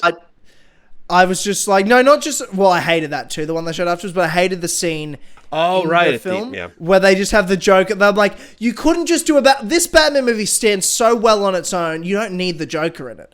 But they had, that felt like, because the Batman feels like a film director having creative control of a superhero property. That's what the movie felt like. I'm like, I love that. But that felt like a studio decision, Warner Brothers scene when they threw that in there to have like, you know, and even the lines he has, like where he drops the word clown in there. I'm like, oh, so you're a clown, are you? Are you the you're the Joker? Is that what you're trying to say? And he does the laugh. How would you know otherwise? Yeah, I was like, this is awful. Why do you have to do this? Why can't you just let the movie speak on its own, and then they release the scene from it that they filmed? And I thought it was terrible. I think this Joker's fucking shit house. I thought the dialogue was terrible. I hated it. I wasn't crazy about it either. I had a real problem. I had a real problem with it, and people loved it so much. I'm like, I don't understand. But... I don't understand. And I'm just sick of the Joker now. They're like, you have Heath Ledger, one of the great actors all time, put on the greatest performance of the Joker that could ever be. And they've now, and everyone's like, and then he dies, and everyone's like, well, we've got to respect it. We don't really need to have a Joker anytime soon. We've had 4 live-action Jokers in 10 years since him, or like 12 years since him. I'm like, I'm over it. Why are we doing this? Why are we overdoing this character that we should like have way more respect for? Imagine like we have 4 more Black Panthers in the next 10 years. Yeah. 4 more live-action Black Panthers. I'm like, why? Like, yes, it was a great character when this person did it, and I'm not saying the other people didn't have the good things to the way they played it, but why? Well, Jared Leto didn't. No, Jared Leto's I imagine you were talking about Joaquin Phoenix, right? One. Like that was the one that. Yeah, well, I thought definitely. I liked. Yeah, I enjoyed Joaquin Phoenix. I don't think we needed it, but I enjoyed Joaquin Phoenix's version of it. They did a Joker version in that, like Gotham TV series. Oh yeah, with Cameron Monaghan. I forgot about that one. Yeah, I always think about it for Jedi Fallen Order now. I forget that he fucking did that. That's crazy. Yeah, it was good. That was my introduction to him. I like that rendition. I don't know if you guys saw the Penguin in that. I forgot his name. I did not. The actor who did Penguin for that, but that was one of my favorites. I always, of course, loved what the Penguin was in the Batman, but the Gotham TV show had a good rendition of Penguin that was really twisted, even though they had to like clearly hold things back. He was really well acted. I gotta find the name real quick. Yeah, no, I mean Colin Farrell in the Batman was unbelievable. Colin Farrell's such a great actor. Oh, speaking of, terrific. It reminds me a movie like I feel like I should give you some movies, Matty, to watch. Like I'll just pick some great film directors and I'll give you like their best. He's film. not gonna do it though. Like Robin Lord Taylor is the Penguin I was talking about for anyone who's curious. Yeah. I did He's like great. That. James, have you seen The Gentleman? No. The movie The Gentleman with Charlie Hunter, Matthew McConaughey, Colin Farrell. You can tell me who's in it. The answer will still be no. It's a Guy Ritchie. Yeah, you sound like me. I don't feel so alone now. Like it's with this chick and that dude. I'm gonna watch. Do you know what I'm gonna do? This is great because I definitely have a list of films. Like there's plenty of films that I haven't seen. There's movies that people that I'll say I haven't seen something like, how have you not seen that? Like, it seems like I should have seen that movie. I definitely have those movies that I'm like, I know. I just have, for whatever reason, haven't seen it, really want to see it. Like, I'm going to do that today. It's Saturday. I'm going to fucking watch one of those. I'm going to get a list. I'm going to watch a new movie. I'm glad I inspired you. Fucking That's huge. New movies. I'm probably not going to do that. Absolutely. You're going to go make a new game for dinner? And then... Take your game for a walk? Yeah. Oh, Matty, that's so great. That's so fucking great. Speaking of nerd superhero comic book stuff, Kevin Feige's away on a big retreat right now. They're planning the next 10 years of the Marvel Cinematic Universe. That's so many years. Have you felt like that? You know, they had a plan up to Endgame, and it sort of has felt like they had a plan of like they were going to do what they were going to do with a bunch of characters. But I felt like this sort of phase at the moment, I don't feel like there's a solid plan for where they're going next. I just sort of feel like they're just making a whole lot. Like they've got some themes, like the multiverse, obviously important, but they're just like, we've got all these characters, let's like build them all up again. But we've got no real plan. I feel like they're coming up with that plan. I think they do have an idea. I reckon they know the end goal, but I don't think they know the ins and outs of getting to it. I think what they've got is like, we want to get to this point, and we want these characters fleshed out. Let's just let the writers we get on board and the directors to just like do what they want with those characters, with the idea that we're eventually going to bring it around to a point. So I think we're probably in that point now where they're just deciding to branch out as much as they can, develop, flesh it out, and then they're going to bring it all around to a point that they probably do have in mind. But I think it's just not explicitly known at this point to all of us because it's all about building it up. The only one that's really landed for me is like, I see where they're kind of going. I don't know. Have you guys watched Loki? Mm-hmm. Yes. Yeah, that's the one that when I finished up, I was like, oh, okay. I see with the grand timeline how this can end up being a big plot point or whatever they're moving towards the future. I guess it doesn't, to me, feel as punctuated just because a lot of these aren't being marked by like large scale movie releases. Like I could be wrong in this. I might not be paying close enough attention. Like the only one I can think of where you see like shades of WandaVision in Multiverse of Madness, but it didn't feel like you needed to see WandaVision to fully understand what's going to be happening in that movie. Where I feel like Endgame, everything that built up to it, like you didn't have to, I guess, but it would serve you way better, and the movie itself that it was built off of way better if you watched everything that led to that moment. And right now it doesn't feel like they're even in I agree, like the introductory phase of that, because you're just seeing like little cameos and little pop-ups here or there, but nothing that's like, that moment at the end of like Iron Man 3 or whichever Iron Man it was where they get like the Avengers slip and you're just like, oh, everyone's getting it at the end of their movies. Like this is leading to that big Avengers first film. That was cool. You could tell that was the end goal for each of those trilogies or whatever. Yeah. I think it's like they're spread so thin now at this point where they've got so many things they want to do that it's like it was so much easier in like the old days of the MCU where it's like, if you want to watch Avengers, you only have to watch like 4 films. Iron Man 1, 2, Thor, Captain America, maybe the Hulk. Doesn't even matter because they recast him and you're good. Yep. And in this era we're at now, it's like, when we get to that next big landmark team-up movie, you're going to have had like a whole heap of films, a whole heap of TV shows. Like, how do you make it still accessible, but also now there's pockets. Now there's like it's like they've got corners of the MCU now, so it's not like we've got the Avengers and that's the main one. It's like, no, we've got the space world. So are you a big Thor guy? Then you'll probably watch the Thor movies. You'll watch Loki. You'll watch the Guardians of the Galaxy. You'll probably watch the Marvels. Like you'll watch those ones. Or are you into the more grounded Earth related ones? Like you'll watch your Captain America 4 is going to come out, Ant-Man and the Wasp, Black Panther, Wakanda Forever. Ant-Man. You've got, see, I love Ant-Man. I'm such a fucking big it's Ant-Man not even the fan. movie. I just hate the idea of his powers. It's just dumb. I get that. I think more, but this is what I always say. Because James hates Ant-Man. I just love Paul Rudd more than anything. Sure. Paul Rudd's one of my favorite actors. He's great. And I just, when the fact that when they first cast Paul Rudd as Ant-Man, I'm like, I love that Paul Rudd's going to be a superhero. It's so funny to me. I just find it so ridiculous. I've been such a fan of Paul Rudd for so long. And the fact that he's doing this. Speaking of, they just announced today, the Marvels and Ant-Man and the Wasp Quantumania have swapped release dates. So Ant-Man and the Wasp Quantumania, Ant-Man 3 is coming out February 17th, 2023. So February next year it comes out. And the Marvels is now middle of 2023, so July 28th, 2023, which is a big change up because it was supposed to be first. This Marvels movie is, I don't know, they've obviously changing things as they go because it was supposed to be Captain Marvel 2 was the initial title, then it became the Marvels. It was supposed to come out at the end of this year, then it got pushed to February, and now it's in July. Yeah, I think they're adding a lot of new characters to it. I think they're going to add. So you've got Miss America. That's in Doctor Strange, the Multiverse of Madness. She gets introduced in that. I think she's going to be in the Marvels as well because we know that Miss Marvel's going to be in the Marvels. Captain Marvel's going to be in it. Monica Rambeau is from WandaVision's going to be in the Marvels, which I can't wait. I love her. She's going to be great. She's great. And then hopefully...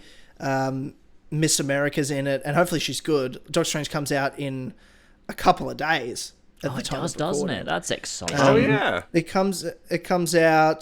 It comes out Tuesday in Australia, I believe. It comes out May 3rd, which is fucking exciting. I gotta get ready for that. I didn't even think of that. Yeah.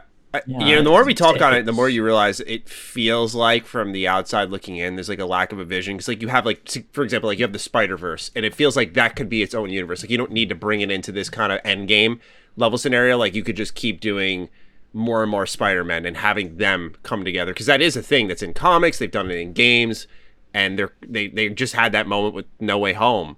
But then you got stuff like the Eternals, which I know nothing about, by the way, but it just sounds like a group of heroes, right? And apparently that movie was a complete dud. And then it feels like then you got like What If, I think it is, on Disney Plus, and it feels like they just have a bunch of ideas and they're experimenting a ton, where it was very much solidified and punctuated by those like movie releases that were coming out in the theaters. Like, I think we're gonna feel that with probably this new Doctor Strange, probably the next Thor movie this this summer. Like, we're gonna get an idea of like where they're gonna start heading. I feel like that's when we'll start to get some answers, because am I wrong on this? But like, I can't tell, are these shows supposed to be building up to what the big movie is gonna be, or is it a combination of the shows and the movies? Like, what's the... I don't even know. I'm gonna be honest with you. I think they're using the shows to build up to regular movies. So let's say back in the day you have an Iron Man, you have a Captain America film, for example, but you have like characters that they introduce before that movie comes out in a show almost. So as to set up just the basic of your base movies are then building up to the next culmination team-up movie, is how I feel about it. So, for example, we had Falcon and the Winter Soldier served as like the prelude to set up Captain America 4, to justify Captain America 4 happening, right? Gotcha. Like that's happening. Miss Marvel is the introduction origin story, so you can bring Miss Marvel into the Marvels, because they're not necessarily going to do a film with her, and perhaps her story works better in TV format, which some of these comic book heroes, it just, as a hero, works better, because you'd make him you have to change him up a bit, take him a bit more seriously than they need to. Like, I feel like a Miss Marvel, to make a movie on that would be a harder sell. You got a teenage girl in high school, and specifically she's like a Muslim teenage girl. Like, that's a very, I think, unfortunately, that's a hard movie sell right now. Like, it's less and less. Like, you couldn't imagine them ever, Disney, making that sort of product 10 years ago. It never would have happened. Whereas now, like, you can make it. But I think to do it justice and to tell the story right, and if you're wanting to show and tell a story from a perspective of really, let's be honest, you've not seen told in Western media, I think a show's better for it, because you'll really get to expand on it and really tell that story in the way that needs to be. You can't just bring that sort of person, that sort of perspective in a film where you have a short amount of time, and we've just like, a 32-year-old white dude has got to take her seriously within 15 minutes. You know what I mean? Like, I just feel like there's formats of them telling different stories with different, I guess, representations in a lot of ways that they couldn't have done before. Like, you know, there's no... as well. Yeah, Captain America, Thor, Iron Man. Those are the three guys you started with. You know what I mean? Those are easy sells, easy to build on. Amazing characters, amazing performances. Love them all. But now they've got the ability to go into characters that you couldn't have done, you couldn't have sold in the past. 10 years ago, 15 years ago, not a chance in hell. Miss Marvel. Even, like, how long did it take them to do an all-female-led Marvel movie? Like, even just a Solo, having a Captain Marvel or a Black Widow. Unfortunately, both terrible movies. And they both sucked, Yeah, unfortunately. Nothing but I'm very excited for being women, just they made shit movies, but you know. Because I love Black Widow. We all love Black Widow. Oh, she's amazing, and that movie was so bad. Yeah, it's so unfortunate. But then, like, Hawkeye, how good was, like, Florence Pugh was so good. Amazing. And then obviously Haley Steinfeld as Kate Bishop, like those two. So good. I want to watch a movie with those two. That would be like, I love those characters. Love those characters. Love Yelena. Love Kate Bishop. Like, they're doing some great. But to me, that's a show, for example, that I think was one, you give Hawkeye and you give Clint a well-deserved spotlight. That I love Clint, but also that's definitely going to play into Captain America 4. Those more grounded Earth movies. Like, that are like Captain America 4 is going to... I feel like these movies are bigger and bigger than ever. Like, Doctor Strange Multiverse of Madness. Doctor Strange 1 was, okay, we're introducing Doctor Strange. Doctor Strange Multiverse of Madness feels like the culmination of a bunch of shows. Like, if it's like, What If, all of that. You've got WandaVision. You've got a follow-up to what happened in Spider-Man No Way Home and Doctor Strange. Like, there's going to be a lot of payoff to a lot of recent things in the Multiverse of Madness. It feels Captain like the start America of something. 4... Yeah, exactly. But it's like, it's not just about these main heroes that are the title character anymore. There's a bunch of other Marvel superheroes that have their own chosen movies that are a part of these films now.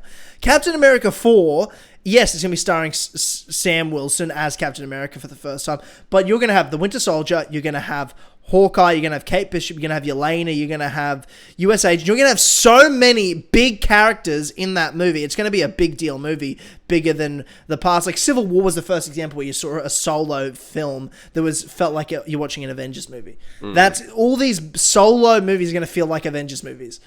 I feel like now they're going to be way bigger event movies. Like I can't believe we had an Avengers level event movie only 2.5 years after Endgame with Spider-Man No Way Home. Like, that was an event.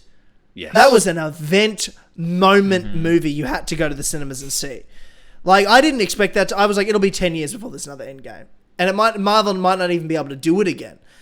Let alone you tell me, no, 2.5 years later, they'll do it again. I'm like, how?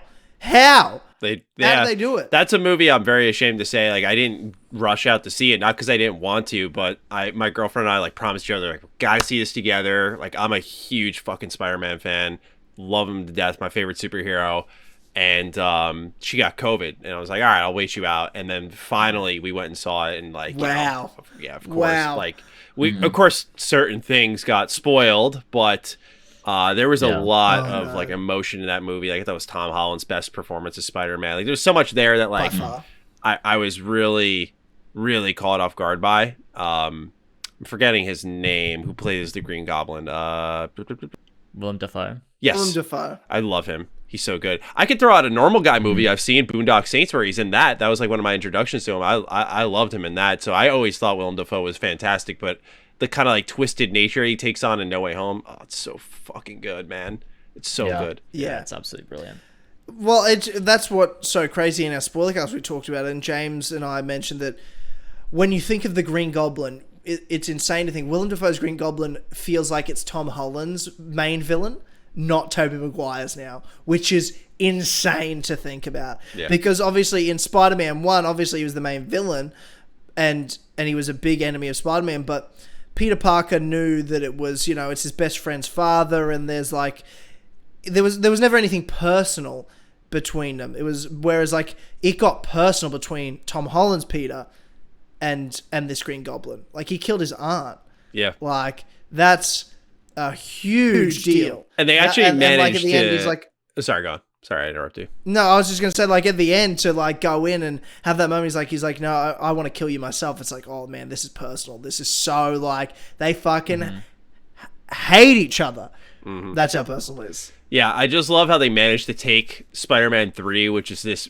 I love that movie, by the way, because it's so bad, it's good. Like, I think it's hilarious, which is obviously not the goal, the design philosophy behind it. They wanted to tell something kind of edgy, but it ended up being cringy, and that's why I love it.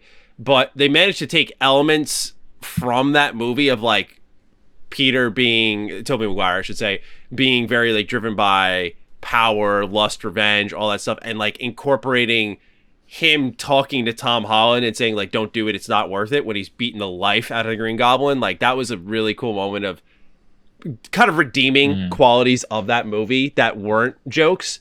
It was just definitely my favorite Spider-Man movie outside of like Spider-Man 2. It was just such a fun watch and like really paid homage. And can we talk about Andrew Garfield? I mean, oh my God, like, he was actually amazing. I hated the Amazing Spider-Man movies, not because of him, but yeah, I did not like. I have a weird take on it. A lot of people, I think, like the first one and don't like the second one. I like the second one more.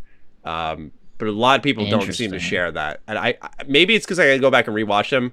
I'll admit, I watched each of those movies once. So I'm going based off, I walked out of the theater, I was like, hey, that was great, or wasn't feeling that. The games, however, are in reverse order. The first Amazing Spider-Man game is awesome. The sequel, though, it's one of the worst games I've ever played. So stay far away. But is that a hot take? Do you guys agree with that? The interesting seem to indicate that I am not in the popular opinion on this one. Oh, well, I mean, I am an Andrew Garfield fan. Like, so even before The Amazing Spider-Man, I think Andrew Garfield's a great actor. So I've always loved Andrew Garfield as Spider-Man. I thought he was a great Spider-Man. Not the best Peter, because he's too fucking good looking and cool to be Peter Parker. But fair. Like...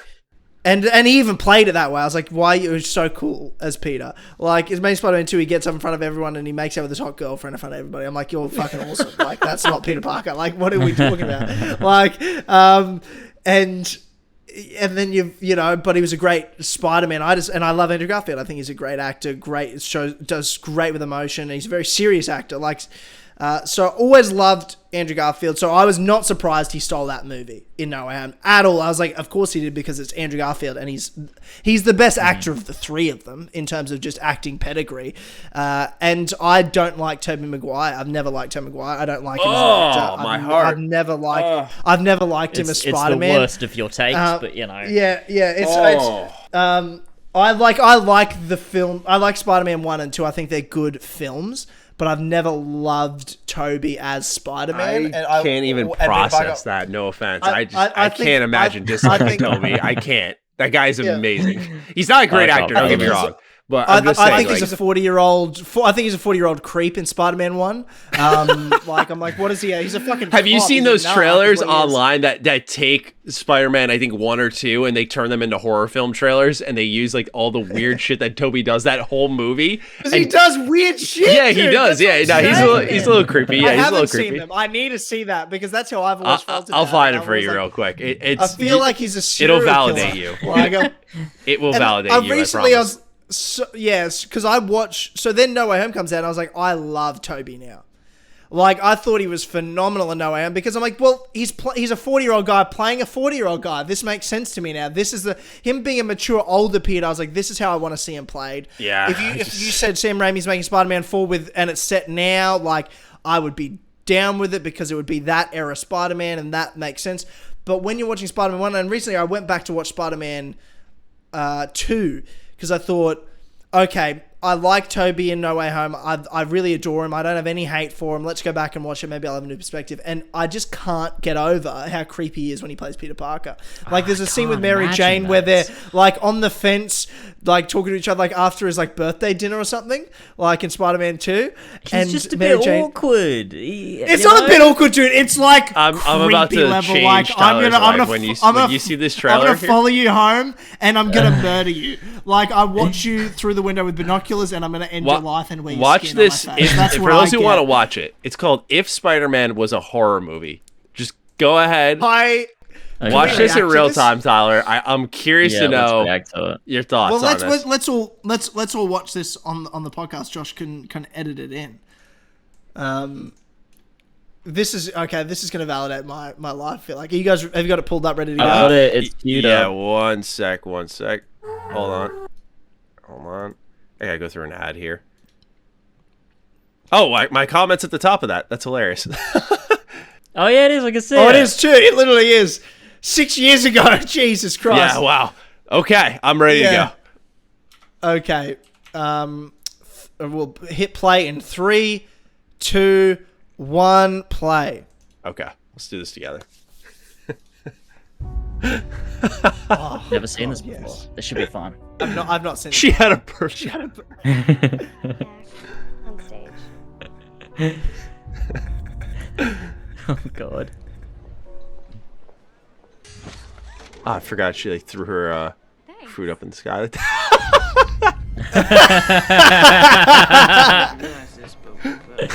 Hey MJ. Together sometime. Fun? Oh my god. Yes. Yeah. See? What I mean. Yeah. He's looking through his window. Whoa! Dude, wait! No! This didn't happen. Yes, it did. Oh god! Fucking creep. Did it pull from a different movie? Your Aunt May and I don't even know who you are anymore. You sure that happened. Yeah, that happened. Yeah. That's the one that happened. Okay. In your room, just be careful. He's following her. Is he Yeah, that is him. Hey, it's me again. Take your picture. Dude, he is a creep. Oh my god. Yeah, he's such a I forgot about that part.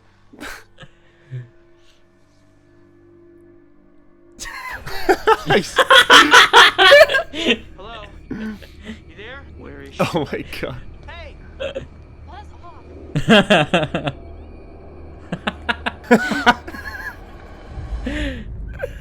There's no way out. Would it be so dangerous to let Mary Jane know how much... My jaw hurts from like smiling so hard. It's so funny.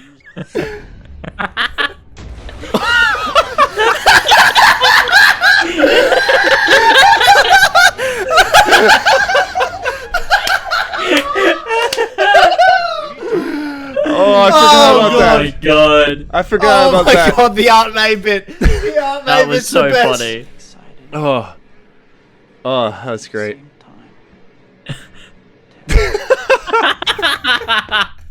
That was amazing. Oh, You no. couldn't do that with another Spider-Man trailer. You can only do that because Tobey Maguire's a creep. I kind of get it now, a little bit. Yeah, like I said, I was there supporting my man Tyler. I had to validate. Oh. I appreciate that. Have you guys my seen God. the movie with Jake Gyllenhaal brothers? With Tobey No. Maguire and Jake Gyllenhaal? This is how I'm like, Tobey Maguire's best performance, I think, in anything. Oh, And Is I it know. the one where he's like playing him- screaming, cursing, like breaking stuff? And do you know what? It's because Matty is playing himself. So he's finally can just be himself. Like, that's him playing himself. And that's he feels what best I in that think role? of Tobey Maguire. Yeah. He fits the role perfectly. No, but you're right, Fits the because role they're like TikToks that my girlfriend will show me, and it'll be stuff like when they were filming No Way Home, people were like obviously onto the fact that they were all going to appear in the movie before it was officially confirmed.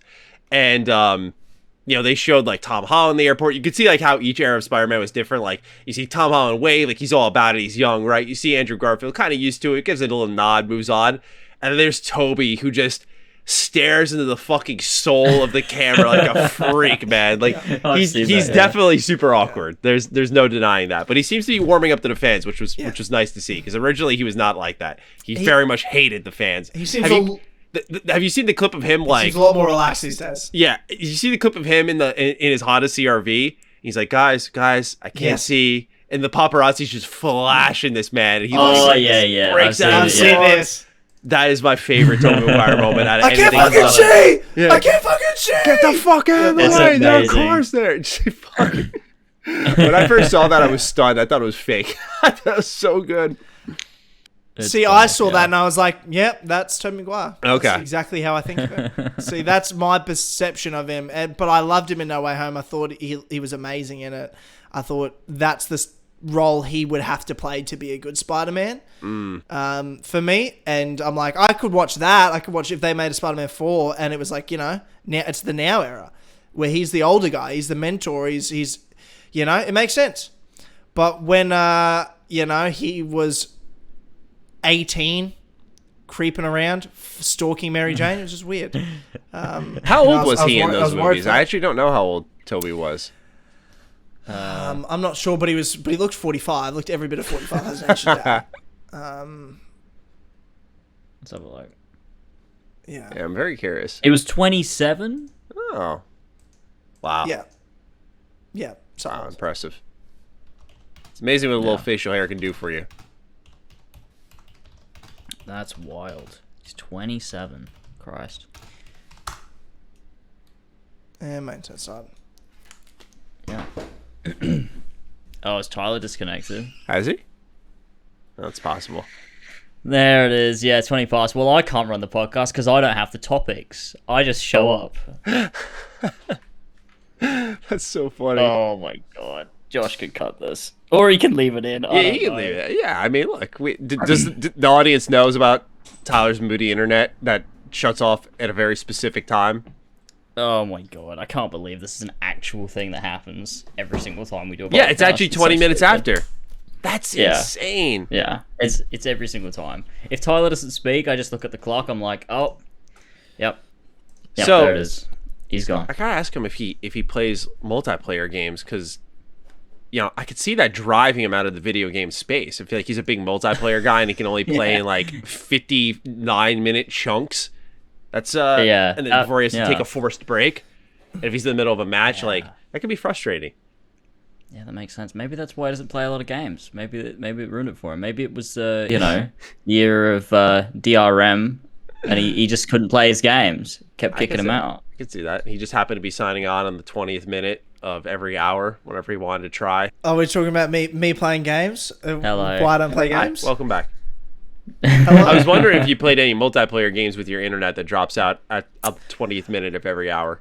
I'm not a multiplayer guy. Not a big fan. I love story games. Okay, good. Is it because of your internet dropping out though? Is that why? Well, the internet only drops out on my PC. So what? That's even more ridiculous. Yeah. Wow, that's weird. I was thinking like maybe you said a bad router or something like that, but this is just a PC. It is a bad router though. It is a bad router. Okay. It is a bad router. But yeah. Yep. Wow. Because I had a different router at my other house. Before here, I moved a lot last year. It was a fucking shit show. Long story. But I had a router. I'm like, that fixed the problem. Never had an issue. But then moved into this place and pulled out the old router from my old place, and it's gone back to happening. So we realized it must be the router. Gotcha. That's weird that it only disconnects your PC though. But it's only my PC, not my brother's PC, not any consoles, not my phone, not anything. It must just choose. And it's only sometimes, not every hour. It's been 2 hours. We didn't have it last hour. Did you not just do the thing that you do sometimes to make it work? Nah, yeah, but also I don't know if that's the thing that works or it just coincidentally happened that one time I did it. Oh, yeah, maybe. You know what I mean? That's a good point. Yeah, you're right. Yeah. Definitely. Anyway, Matty, we've obviously kept you almost 2 hours now. We did want to chat to you about Ubisoft a bit. Sure, let's do it. Because I felt like something interesting you said the first time we had you on the show was that you'd never looked at Ubisoft the way we had then talked about them to you, which was very, for those who don't know, spoilers, James and I don't like Ubisoft at all. In fact, I would go as far as to say we fucking hate them. Yeah, sure. I would go as far as to say that, to the point where I will never buy a game from Ubisoft again in my life. So that's, well, as long as Yves Guillemot is the CEO of the company, I'll never give them money. Rumors are saying he might be out, so we'll see. But you'll have to start buying Ubisoft games, Tyler. Let's talk about what you this. actually said was, as soon as he's not the CEO, I'll buy every Ubisoft game. I think is what you said, right? I don't think I said that. Let's calm down. I think you said those exact words. Don't hold him to that. I definitely did. I did not. I didn't say the game. Don't hold him to that. Yeah, because I won't. I barely play a game as it is. Like I'm holding on by a thread. I'm just like literally. I'm like my PS5 exists only for God of War Ragnarok at this point. And Kingdom Hearts 4 now. To be fair, Kingdom Hearts 4 now. I'll play that. But Ubisoft. Potential sale, Matty. Tell us, what do you know about this sale? Yeah, I mean, I feel like this has kind of been on the bingo card has been the term I've used. I feel like it's been on that for a while. Like I feel like everyone's been expecting it. You look at the share prices for Ubisoft in like 2018 when they were in the $100 range, and now they're like $41 a share. Like they're clearly on a decline as a company. Yeah, it is beautiful. And we know why. I don't think I have to explain it, right? The dip in quality, the oversaturation, the trend chasing, the toxic work conditions.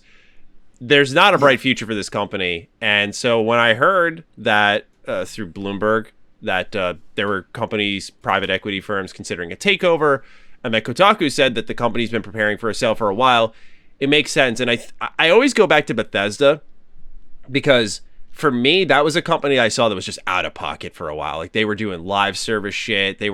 We all know 76, but they were doing like Wolfenstein Youngblood with forced microtransactions and live service elements. They were trying to do Commander Keen, make a mobile game. They did Elder Scrolls Blades, another trash mobile game.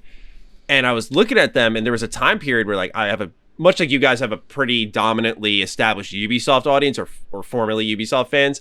That's how I was with Bethesda, right? Like I built it off of Bethesda. They went down this dark path of all this live service bullshit. I'm like, what's going on here with you guys? And eventually, when you saw the acquisition happen with Xbox, everyone looked at them and went, you got to change now, right? Because now you're not desperate. You're owned by Microsoft. And it was, as we've seen now with the announcement of like Redfall, the release of Deathloop, Ghostwire Tokyo, of course, Starfield, it feels like they're back to the focus that made Bethesda who they were today. And then you look at Ubisoft and they kind of are following that same trend, right? They get in on the NFTs, they're getting in on any live service thing that they can do. They've melded everything they can into live service, whether it be Far Cry, Assassin's Creed, Ghost Recon, the Quartz bullshit. Like it's interesting because I feel like they're in a situation where they've gone so far in the live service. Like, I feel like Bethesda, for as bad as I think it got, they were still lightly dabbling, where Ubisoft just has turned everything into that direction, that you're probably not going to see them get gobbled up by the known gaming platforms like a Sony, like a Microsoft. Obviously, Microsoft is tied up with Activision right now. I don't think they're going to make a major splash like that, maybe a smaller one. But with like Sony, I could see it fitting. I could see it working because they make these third-person open-world games, and Sony's going more the live service route to support games like God of War Ragnarok. But I just see someone like Amazon is what I said on Defining Duke. I was like, I feel like Amazon's going to be the one that comes in, sees a really cheap price for a company that has a lot of games that can generate recurrent revenue on IP that people are already familiar with, and kind of use it as a statement like, we're here, we're invested. And for them, what I imagine would be like $5 to $6 billion is going to be fucking throwaway money for Amazon. Like, they can experiment on that level. They got the money to. And with Microsoft out of the mix, that's what kind of gives them the best advantage, is like, PlayStation has to be careful. They have money to spend, but like Microsoft out of the mix, you can't worry about them now coming in and making like a Game Pass grab, because they need to make sure the Activision deal goes through, which is still hesitant on like the regulatory front. The shareholders just approved that deal. So, you know, I've expected for a while. I wouldn't be surprised if by like probably the beginning of next year that we really see something finally happen with Ubisoft, because I feel like it's a ticking time bomb. And the fact that even Guillemot said like, yeah, we're open to revising acquisition deals, but we can stay independent. I'm like, you're full of shit. Like, there's no, like, you don't say that if you're a company that can stay on your own. Because I look at Platinum Games, who has absolutely been butchered, right? They made that Babylon's Fall crap, and they have not had a successful game probably since Astral Chain, which was 2019. And they've had a lot of flops before and after that, where now you see them talking, oh, we want to work with Microsoft to make Scalebound again. Let's work together, Phil. And they're open to being purchased by a company, and they're very vocal about that. To me, as exciting as it is, I love the acquisition season. It does show weakness in these companies that they know now's the time to get out. Like, this is the time, consolidation's happening. People are buying these, corporations are buying these studios en masse. We just saw Gearbox buy Lost Boys Interactive. And it's like, now we're just seeing names that we never heard of before be gobbled up by these larger tech companies. And so I can't see Ubisoft remaining independent any longer. It doesn't seem sustainable for the path they're on, because a lot of the stuff that could recover them, like their Star Wars game, like the Avatar game, Splinter Cell remake, Prince of Persia remake, those types of games feel so far off that by that time they get there, they could be out of business. They really could be. I hope so. It's best for them just to sell now, get the Guillemot family out of there, have someone else take over, because that's what's happened with Activision, as we see. Like, Bobby Kotick, he's saying, oh, we haven't talked about, whether or not I'm going to be in or out. He's fucking gone the second that Phil runs that ship, because literally in the write-up it says, once Microsoft Gaming owns Activision, you'll report to me. And that just cuts Bobby Kotick completely out of the picture by default. So they're going to give him the golden parachute, just like I think Guillemot will get his golden parachute. Send him out. If that's what you got to do to get him out, whatever. They suck anyway. Just let him go. They got enough money, more than God, so fuck it, why not? And I think it's just for the better of the company that they get on that path. Because as you guys saw, I hate that he gets to walk away with a bucket of fucking money, though. I get it, right? And I don't think there's any good answer to it, right? I've always taken the approach of like, it's either you deal with them for a number of years longer, or you just give them the golden parachute, let them float out of here, and you move on to greener pastures. Or the company shuts down, which I normally would be very curious what your guys' thoughts are, because I've been going on for a while. But like, for me, it's like I would have been very pro, like, all right, whatever, go. But there's, number one, they got thousands of people hired. But number two is I just did, Tyler, you mentioned it, like the Dark Age of Ubisoft video I made on my channel. And it involved me going back to dozens of Ubisoft games, the OG Prince of Persia's, the OG Splinter Cells, even newer ones like Mario and Rabbids. They had their hands in so many transformative IP that really defined gaming for many years to come. Like Assassin's Creed, for as much as it gets clowned on now, you look at the OG Assassin's Creed and Assassin's Creed 2 and how that changed open world gaming as Pandemic Studios shut down, who was leading the charge on open world games because EA butchered them. And then you had Ubisoft kind of rise up and they establish themselves as like the open world kings, they were in a golden era for a while. They were making good shit from the early 2000s till the like year Far Cry 3 came out and like Brotherhood came out and like there was like a year where it was like, this is the best open world games. Yes. At the time. They were really, the thing is that they never evolved beyond that. They got so comfortable with their formula that they had created that it feels like they lost themselves in that and just kept pumping them out. And I think the annualized cycle of like Assassin's Creed is really what was the start of the end of it all. It was a slow death, but like here we are now where it got so bad that they're like, okay, we're going to do it every couple of years now, but they've put themselves in a corner with everything they've delayed and the failed marketing of Watch Dogs, or that series is just fucking dead at this point. Like Legion just did not do well. That's such a shame. What a failure. Because I am such a fan of the first Watch Dogs. I am too. I love the first Watch Dogs. Yeah. I fucking loved it. And then the second one's coming. I'm like, what the fuck are we doing? Yeah. And that's the other thing. A lot of the designers at Ubisoft, you can tell are like 40-year-old men trying to relate to teenagers, like Tobey Maguire, and it's just fucking weird. They definitely are. That's what Watch Dogs 2 was exactly that. I'm like, this is like what they think teenagers are like. Yeah. Like, they don't know anything. Who the fuck are writing this shit? Yeah. Terrible. Yeah. So overall, I think it's due, but I'm curious if you guys are very pro, because I know you're more scathing towards them probably than I. But like going through the history of games, maybe than anyone. Yeah, absolutely. Are you keen on seeing them sell off? Do you want them just to shut down? Do you think it's a lost cause at this point? Like what do you think the trajectory is? Because you'd probably be more educated in their direction than myself. Oh God. James, you want to say this? I mean, obviously, like I say all the time, I'd love to see them go out of business because, I mean, just out of spite, to be honest. But I don't think that's necessarily the best thing to happen. Obviously, the better thing to happen is to have someone else take over and for like internally for the company to change the way that it treats video games and the way that it treats its employees and just have an entirely better structure of creating things, but also how people are treated. Because obviously that's a huge issue. Like, Eve can go and you can get rid of, the Guillemot family. But you're still going to have those inherent problems that have been like made a part of the company for decades at this point. Yeah. Where it's like someone needs to actively try to change the company for that to happen. And like, if it were to be Microsoft, obviously it's not going to be, but if it were going to be, I feel like, a Microsoft or a Sony would probably seek to change up the company and to fix it and to make it better in a sense.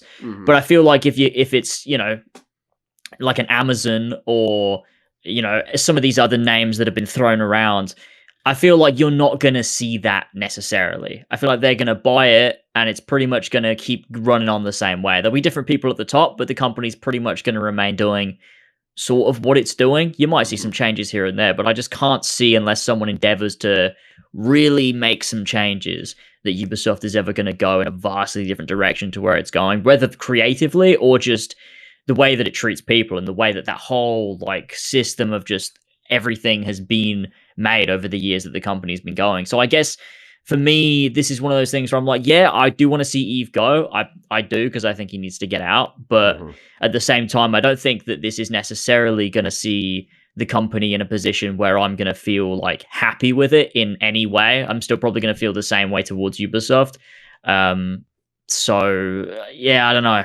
It's a bit of a toss up. I'm just sort of not really sure where I land with it, with the whole thing. I feel like they need to take a page out of BioWare's book, because that's a company that, like, I feel like that's where we're equals. Like, the way you all feel about Ubisoft is how I feel about BioWare. Like, that's a company that, like, I grew up with, much like Tyler was saying. Like, I was like, oh, I fucking love this game. Like, for me, it's like the Dragon Age, Jade Empires, of course, KOTOR, like Mass Effect 1. It's like, oh man, like everything's hitting. You look at them now, it's like a shell of themselves outside of Mass Effect Legendary Edition, which is fantastic.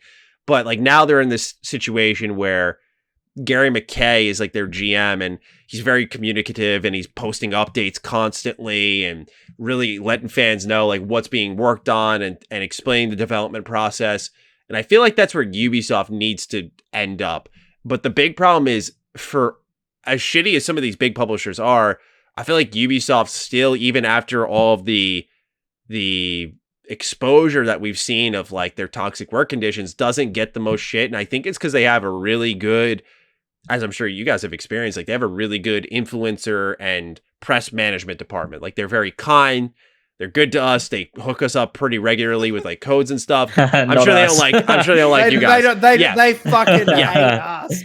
Right. They paid me for as long as I've been around. I get it. Bethesda has been. I could go on about how my interactions with Bethesda are very similar, and as of this moment in time, talk shit, tell other YouTubers not to be friends with us. Wow. Like literally, like that's the level of which they don't like us. Because it's all like that they tried to pretend for a while they didn't know who we were, and we knew it. Like they fucking know, and then we're like, oh, they know. They fucking. There's a few. To be fair, there are people that did like us, but It was almost like you can't tell anyone that they're friends with us for a while. Like, you know what I mean? Like, they were like developers and stuff. Like, people know we like had to like and stuff now, but they were like people behind the scenes that were talking to us. And now it's dicey because one of them was like Ashraf Ishmael. And he obviously got fired during the Valhalla because he was for reasons. But like he watched our stuff and listened to our podcast and all this shit, but we couldn't tell anyone that he talked to us because like people can't know that. Like, you know what I mean? It's taboo. Like it's taboo to talk to us. That's what I understand that. Yeah. What was I going to say about it? Yeah, I just feel like because they generally speaking then, excluding you fine gentlemen, they will their cold approach and their kind of willingness to accommodate and set up events and everything, I feel wins a lot more people over than it really should. Like I've always been critical of Ubisoft, where I feel like a lot of people have let the free flights, the free games, the free hotel booking, like really prevent their ability to criticize. Because again, I just feel like this is a company that there needs to be more noise about on a by the way, I'm not trying to sound like too righteous here, but like I'm talking on a people level. Like we know their games are redundant. That seems to be where most people bring the conversation. Like, oh, it's the same shit no matter the series, whether it's Immortals Phoenix Rising or it's Watch Dogs or it's Far Cry or it's Assassin's Creed. Like you're going to get the same bag of tricks every single time. Like we all know that, but not a lot of people talk about like, I still think it blows my fucking mind that there was someone there in 2018 who legitimately said, we can't make Cassandra the main character of Assassin's Creed Odyssey because she's a woman. I'm just like, dude, we're nearing at that point 2020 and you're still saying shit like that. And these people are employed in like higher up positions. That blows my fucking mind. And I feel like there was just that was like a passing headline. Like a couple of people talked about it, like this is bullshit. And you move on. There just hasn't been the same energy, in my opinion, as like Activision. And I know Activision was like heinous shit, right? But I'm just saying, I feel like that Ubisoft was deserving of that still, for their consistent inadequacy. And it's disappointing to see that probably until they sell off, maybe people will start talking about it more. But again, I think it's always going to default to the games. Like, what happens to Assassin's Creed now that Amazon owns them or whatever, or PlayStation owns them? What happens to that? Does it stay on its 3-year, 4-year development cycle? What happens? Does it stay in RPG? Does it finally go back to being an Assassin's game like we talked about in our last episode of As Always? You know, it's a toss up. I don't really know. Obviously, none of us do, but I can't guess where it's going to go after the acquisition happens. I just feel pretty confident it will, and hopefully things change from there. Yeah, I think it's almost like Ubisoft's IP is bigger than Ubisoft. Like Assassin's Creed is so big that people care way more about, you know, what's going to happen with Assassin's Creed than Ubisoft, even though Ubisoft is huge.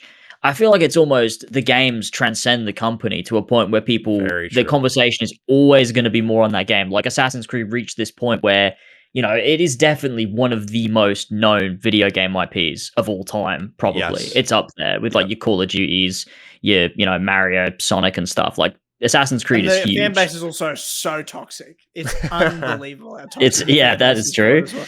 It's like, I don't give a fuck about what like this game developer did, as long as my game's good. Don't ruin my games.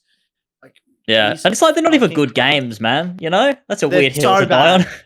They're so bad. I still get comments all the time. Like, I don't post any videos on my channel anymore, but I'll still get videos, like comments on videos, like old Assassin's Creed videos of like people that must be playing them now, like Odyssey, Valhalla, Origins, and man, people just fucking hate on me. Like I still get, I'll just once in a while wake up and be like, oh, there's a death threat. Cool. I'll just move on from that with my day. You know what I mean? Like you just go on. Like the fan base, man, they fucking take it really personally. And I guess that's a lot of people were not as entrenched in that. A lot of people were really upset with my review of Far Cry 6 because I was just like, I snapped. That was the game that I really snapped on, where I was just like, I feel a lot of people had that, by the way. I noticed that was kind of a sentiment across the reviews. It was just a moment of like, you guys are just doing the same shit constantly. And it's why like I was kind of teetering on that moment in 2020 when they dropped Immortals Phoenix Rising, because I played back to back to back. I think it was Watch Dogs, Immortals, and then Assassin's Creed Valhalla, which is a lot of Ubisoft. And when the lines really start to blur, you're like, dude, these games are the same. And I cranked on Immortals as well. I was like, for a new IP, they should be embarrassed. I was like, this shit does not separate itself at all from the bag of tricks that you see in their popular open world titles. And when I got to Far Cry 6, I played it. I beat it somehow. I got all the way through. I was like, this fucking sucked. Like, not only did you not take advantage of great actors within your game, but you've again like shown that you're obsessed with the past or you're scared to move on, where they had in the opening mission, I'm guessing you guys didn't play it, so I'll just say, like, they had in this opening mission, remember in Far Cry 3 where you like set the weed on fire and they play dubstep? Like in the opening mission for Far Cry 6, they had that again. I'm like, can you guys move the fuck on? Like, this was cool in 2012. Like, yeah, it was good in 2012. We're nearing 10 years later. Like, you guys can't be doing the same shit constantly. And it's funny because you mentioned the Ubisoft fan base. What I noticed is they eat this shit up. They're like, oh, I love that. That was great. Remember when that happened? And I was like, they're the same as the designers. They're idiots. They're morons. They're morons. They're idiots.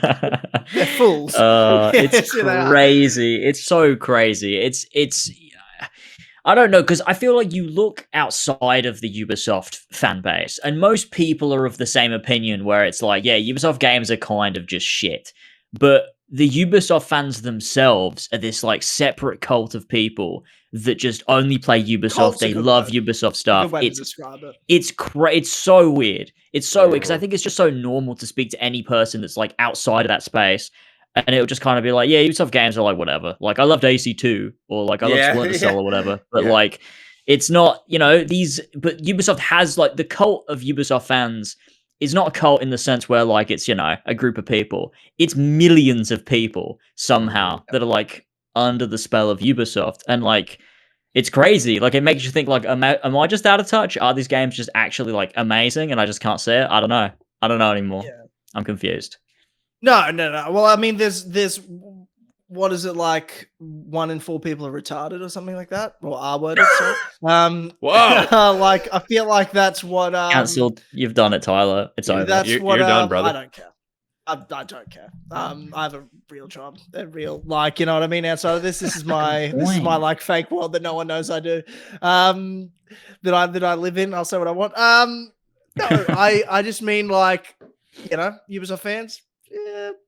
How intelligent are they? That's what I'm saying. Is that where could you say that that's where the less smart people have all sort of collected in the gaming community? True. It's possible. It's possible. Am I saying this purely to make people mad because I enjoy that? Maybe. No.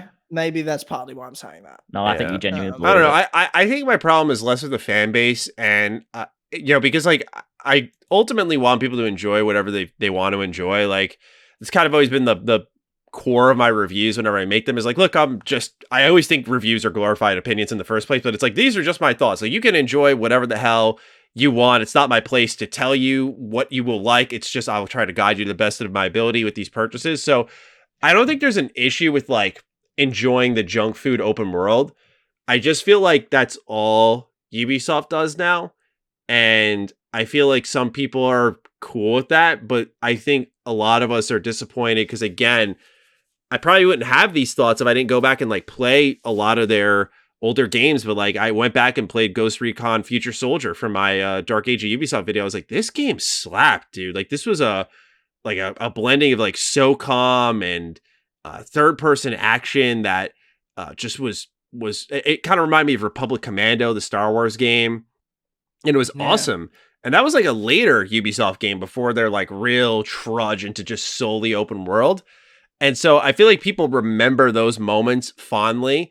And then you'll occasionally get like I always go to Mario & Rabbids. It's one of my favorite Switch games. Like I can't believe, for all Ubisoft did wrong, I can't believe they managed to make Mario and XCOM with Rabbids work and make it really damn good. But they did. And I will admire that. And I feel like it's those traffic lights, those stops in the road where you're like, whoa, this is different, that keeps them afloat for like the same regurgitated series in between. Like you'll get what did they do? A Trials game or something like that. They did some game that was all about extreme sports and people were like riding bikes and whatnot. And they were like, oh yeah. I forget the name of it. And skiing and shit. Yeah. Not steep. Was it steep? But I thought it was there was another new one. The new one, right? A new one that just came out. I want to say it was last year. It was an extreme sports. Oh, really? Okay, no, I don't know. But you'll get the occasional one of those. But also, I'll add in.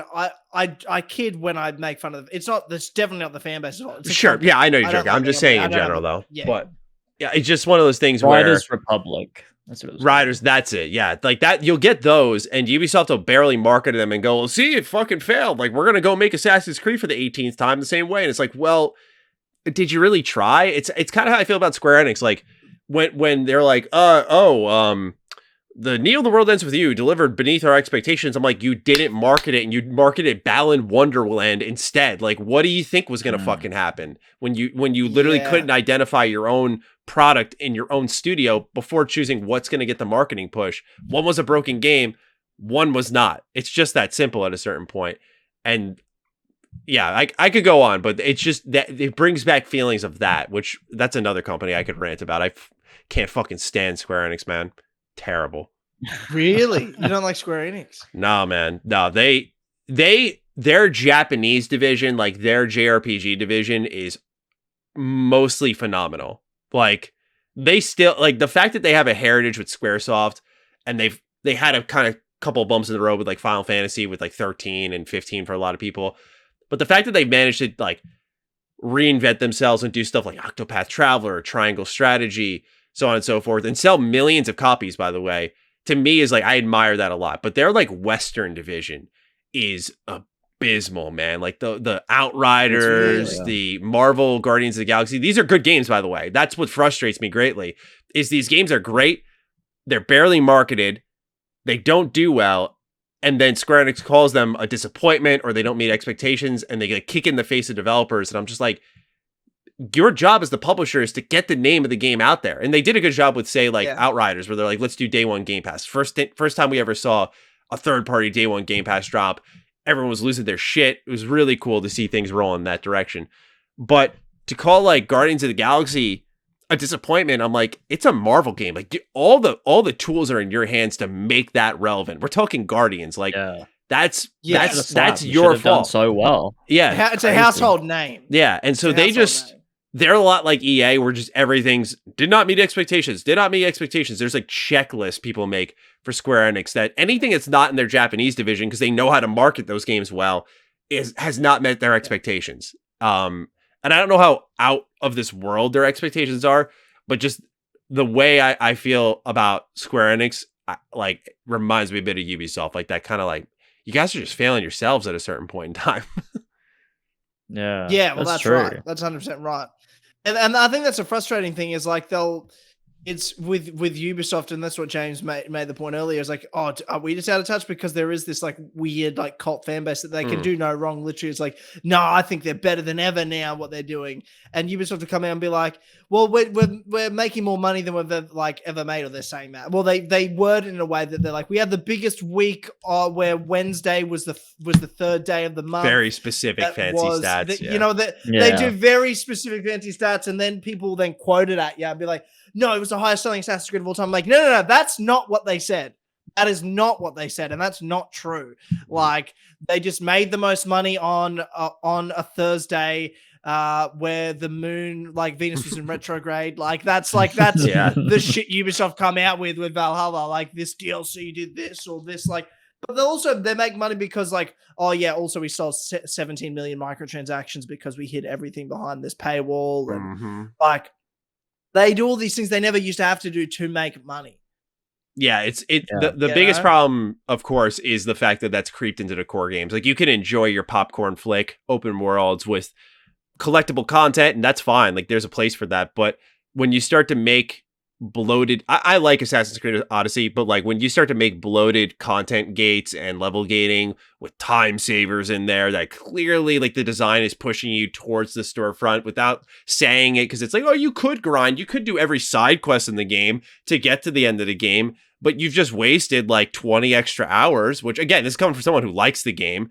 Like, that's where Ubisoft has also gone wrong. Is like that's what I would hope to see change in an acquisition, is like, okay, we have now realized that we can cool it a little bit on the microtransactions, and we can actually just make a video game. And that's what I'd like to see from Bethesda, but it depends on the ownership, right? Like, I feel like if Amazon gets them, they're going to double them in that direction. They're going to be like, oh, recurrent revenue? Are you kidding me? Like, yo, let's do this. Definitely. But with the idea of like putting Ubisoft games in like Amazon Prime, or like giving them a discount through Amazon Prime, like, I just feel like that could work really well for Amazon with how popular some of the Ubisoft IP are, and the way they're going that live service direction with what is it, Assassin's Creed Infinity. I know Far Cry 6. Like, I couldn't believe it. I beat Far Cry 6, and they're like, we're doing weekly missions. I'm like, get the fuck out of here. Why are we doing this like recurrent content in these single player games? I can't, dude. Yeah. I can't, especially when they can't even get co-op down. Agree. Like, they do this partner-based co-op for years and years and years, where the person joining your game is just there to participate. Like, they get a participation trophy, but they don't actually get legitimate progress when they're joining your world. So you have to like double up on the content and go back into their game to do content with them, so they get the progression. It's just frustrating, man. It's terrible. Oh, it's the worst. I find it so funny when people scream at you like, you're the old fans, you're standing in the way, like gatekeeping the franchise, like Origins or Odyssey or whatever. Odyssey sold the most copies in like the franchise history. I'm like, no, it didn't. It sold 1 million copies more than Assassin's Creed 2 did. Odyssey sold 10 million. Assassin's Creed 2 sold 9. Assassin's Creed 4 Black Flag is the highest selling Assassin's Creed of all time. It sold 15 million copies. 15. Wow.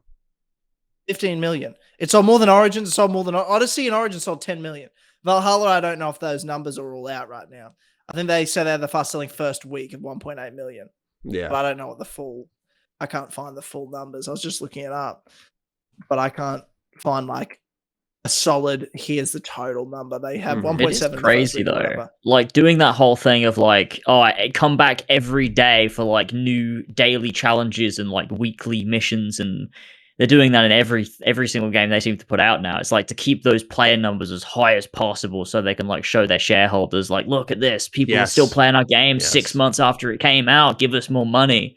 And it's just like everything is for money. It seems like Ubisoft do not care about making quality content. And like, you can get rid of all of the live service stuff, you can get rid of all of the microtransactions, but even if you do that to something like Assassin's Creed Valhalla, you're not actually left with content that has any depth to it. And I feel like that's a major thing that Ubisoft miss in this day and age that they used to have so much of, is the content should be rich. It should be worth your time. Like, if say it does take 20 hours of side missions to get to a particular level, you shouldn't be just grinding through content to get there.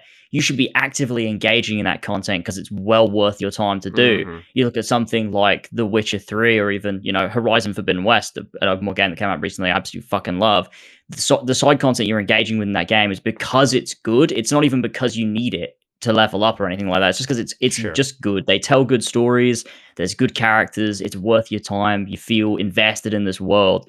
And I feel like Ubisoft, like Assassin's Creed Valhalla, just doesn't have that. Like, there's these little moments, like every 20 hours there'll be, oh, here's a really big moment, and then it's 20 more hours of just bullshit to get to the next major thing. And it's like there's not enough care in the in-betweens. And it's you need more of that too, even if you get rid of all the other little things like microtransactions and whatnot. And it's going to be tough to be able to. I don't think they're ever going to do that. I think Ubisoft's going to be stuck where they are, no matter what happens. To be honest. Yeah, I agree. Yeah, I agree. Do you want to know what the lowest selling Assassin's Creed game is? Let's see. We take bets. Take bets in terms of copies. Rogue. Matty, what do you think? Rogue's a really good pick. I was going to throw out Syndicate. It is Syndicate by what? That makes sense too. That makes sense. Rogue sold 10 million. Rogue sold a lot. Whoa, wow, that's really? A few. Syndicate sold 5.5 million. How many did Unity sell? That was just like a gut check. Unity sold 10. See, so everyone was like, "Oh, I don't want to do that again." Yeah, Unity sold 10. But then Syndicate, to be fair, was the sequel, like the follow-up after Unity. And so I think part of the reason Syndicate was terrible also, but I think after Unity that led to like a lot of people not wanting to buy Assassin's Creed. That makes a lot of sense. They came out with Syndicate a year later, and it's the worst selling in terms of copies Assassin's Creed all time. Do you guys like Unity? I don't remember if we talked about this. I like things about Unity, but overall it's bad. Yeah. Conceptually, there's some stuff, but the idea behind it was like maybe the best concept. Yeah, but yeah, the game though, was god awful. Yeah, Ubisoft, we big fans. I'm exhausted. Big fans. Yeah, this has been covered a lot, boys. Covered a lot. Matty, thank you so much. My pleasure. For being here, for joining us, for chatting games, movies with us, and finding out you're an absolute connoisseur and expert in all things cinema. So we'll obviously get you on a movie podcast soon. I can't wait to talk about the Irishman movie. I don't know, The Irishman. No. Yeah. Oh yeah, like the next Scorsese film. Yeah. I'll watch you on the podcast. That's going to happen. We'll talk games. Yeah. Yeah, we'll talk about the new games that are out of cinemas. We'll have you on our we'll have you on our next game episode. Yeah, the next our game review episodes that we do, where we cover like all the new games that come out of cinemas. Nice. The new Marvel, the new Marvel. I'm about ones. that shit. Let's go. Wait. Yeah, can't wait for Doctor Strange. Best game. Great game. Best game all time, some might say. Some might say this episode of this game we've recorded today was really good. It might have been the best game we've ever done. I think so too. Yeah, but again, well, thank you. I mean, Matty, you got voted the game of the year for, on our show. So let's go. So let's hope you get voted game of the year 2 years in a row. So there's a potential for that, dude. At the end of the year, to be fair, we're going to nominate Matty for like guest of the year. So but we'll also someone put me in the game of the year category. Yeah, we'll put Matty. Write it down. Put a note. Put a reminder. Set it for whenever you guys are planning to record that. Bada bing, bada boom. I'll be in there. It'll be crazy. Like, these are our official awards at the end of the year. There'll be God of War, Horizon, Midwest, all these games nominated. You'll win probably just for the meme. Our fans will like actually genuinely vote you the winner. I'll be honored. Like, Matty is the game of the year 2022. Oh my god, yeah, incredible. But yes, Matty, thank you for joining us. Of course, I had a blast, fellas. Thank you for having me. And James, obviously, thank you for being here and putting up with me as you always do every week for many years. And thank you to the people listening and watching this episode of the As Always podcast, and the people over at patreon.com/as always. But the best podcast on the internet exists, the Clubhouse Podcast. Go check it out. For just as little as $1 a month, you can get exclusive access to that. There's over 130 episodes you can stream right now, plus cool perks, rewards, and different things you can get. Go check it out. Including for the $5 tier and above, you get on the credits of all the podcasts we do. So thank you to these people. We have, once again, Olivia Superior, Ollie, Damien, the Not So Orange Gnome, Ferentino, Flash Paradox, Franco, Jasper Olsen, King Richard III, Olbrich, Ryan Hafer, Viridian, Bullsack 47, Aragon, Kimasaba Gamer, Cream Pies, hashtag Make the Nice Guys too, please, for the love of fuck Hollywood, Adam Sunling, and Alfie Rodbert, Andy Cure, Andrew, Big Dick 66999, Ben Higgins, thankful for a stick brethren, Ben Nick Clubbers, BFHC, biggest fucking virgin, Bod, thank you Overlord the Elder, Brian Ford, Call Me Daddy, Christian 0210, Connor DeRose, Bully the Alley, Dry Man Gamer 101, Eli Mooncat Borg, Redito Hacker, Ethan Dean, Fishy, Furious Coco, Gene, Give Me Your Penis, Kinko Swag, Grand Theft 6, Gwen Hughes, Hookie, Jack DG 1998, Jaden B. Bennett, Jake Ryan, Joe the Founded Scarab, Josh Duvillier, Josh J. Anderson, Joshua Mora, Kassassin, Kid Ghostly, Liam, Luca, Lucas R05, Louis D. Leon, Lumistrad, Mario 5380, Master Bass, Max H, Muddy Unicorn, Nick Miller, Oatscored 7, our best and favorite mod Brownie, Radoc, Ravjai, Seth, Son of a Bitch, OG Doggo, So, James hates the Batman too because he kills people, Sparky Bucks, the Blue Cow, Tony, Walshy, and Zeppo. Thanks. Yes, we Vintage Lad Shopping Nice podcast. Yeah, there you go, That's Matty. a Patreon symphony if I've ever heard one. Well, yeah, it's our fan base, sure. And they're awful human beings, as you've clearly gotten a glimpse into.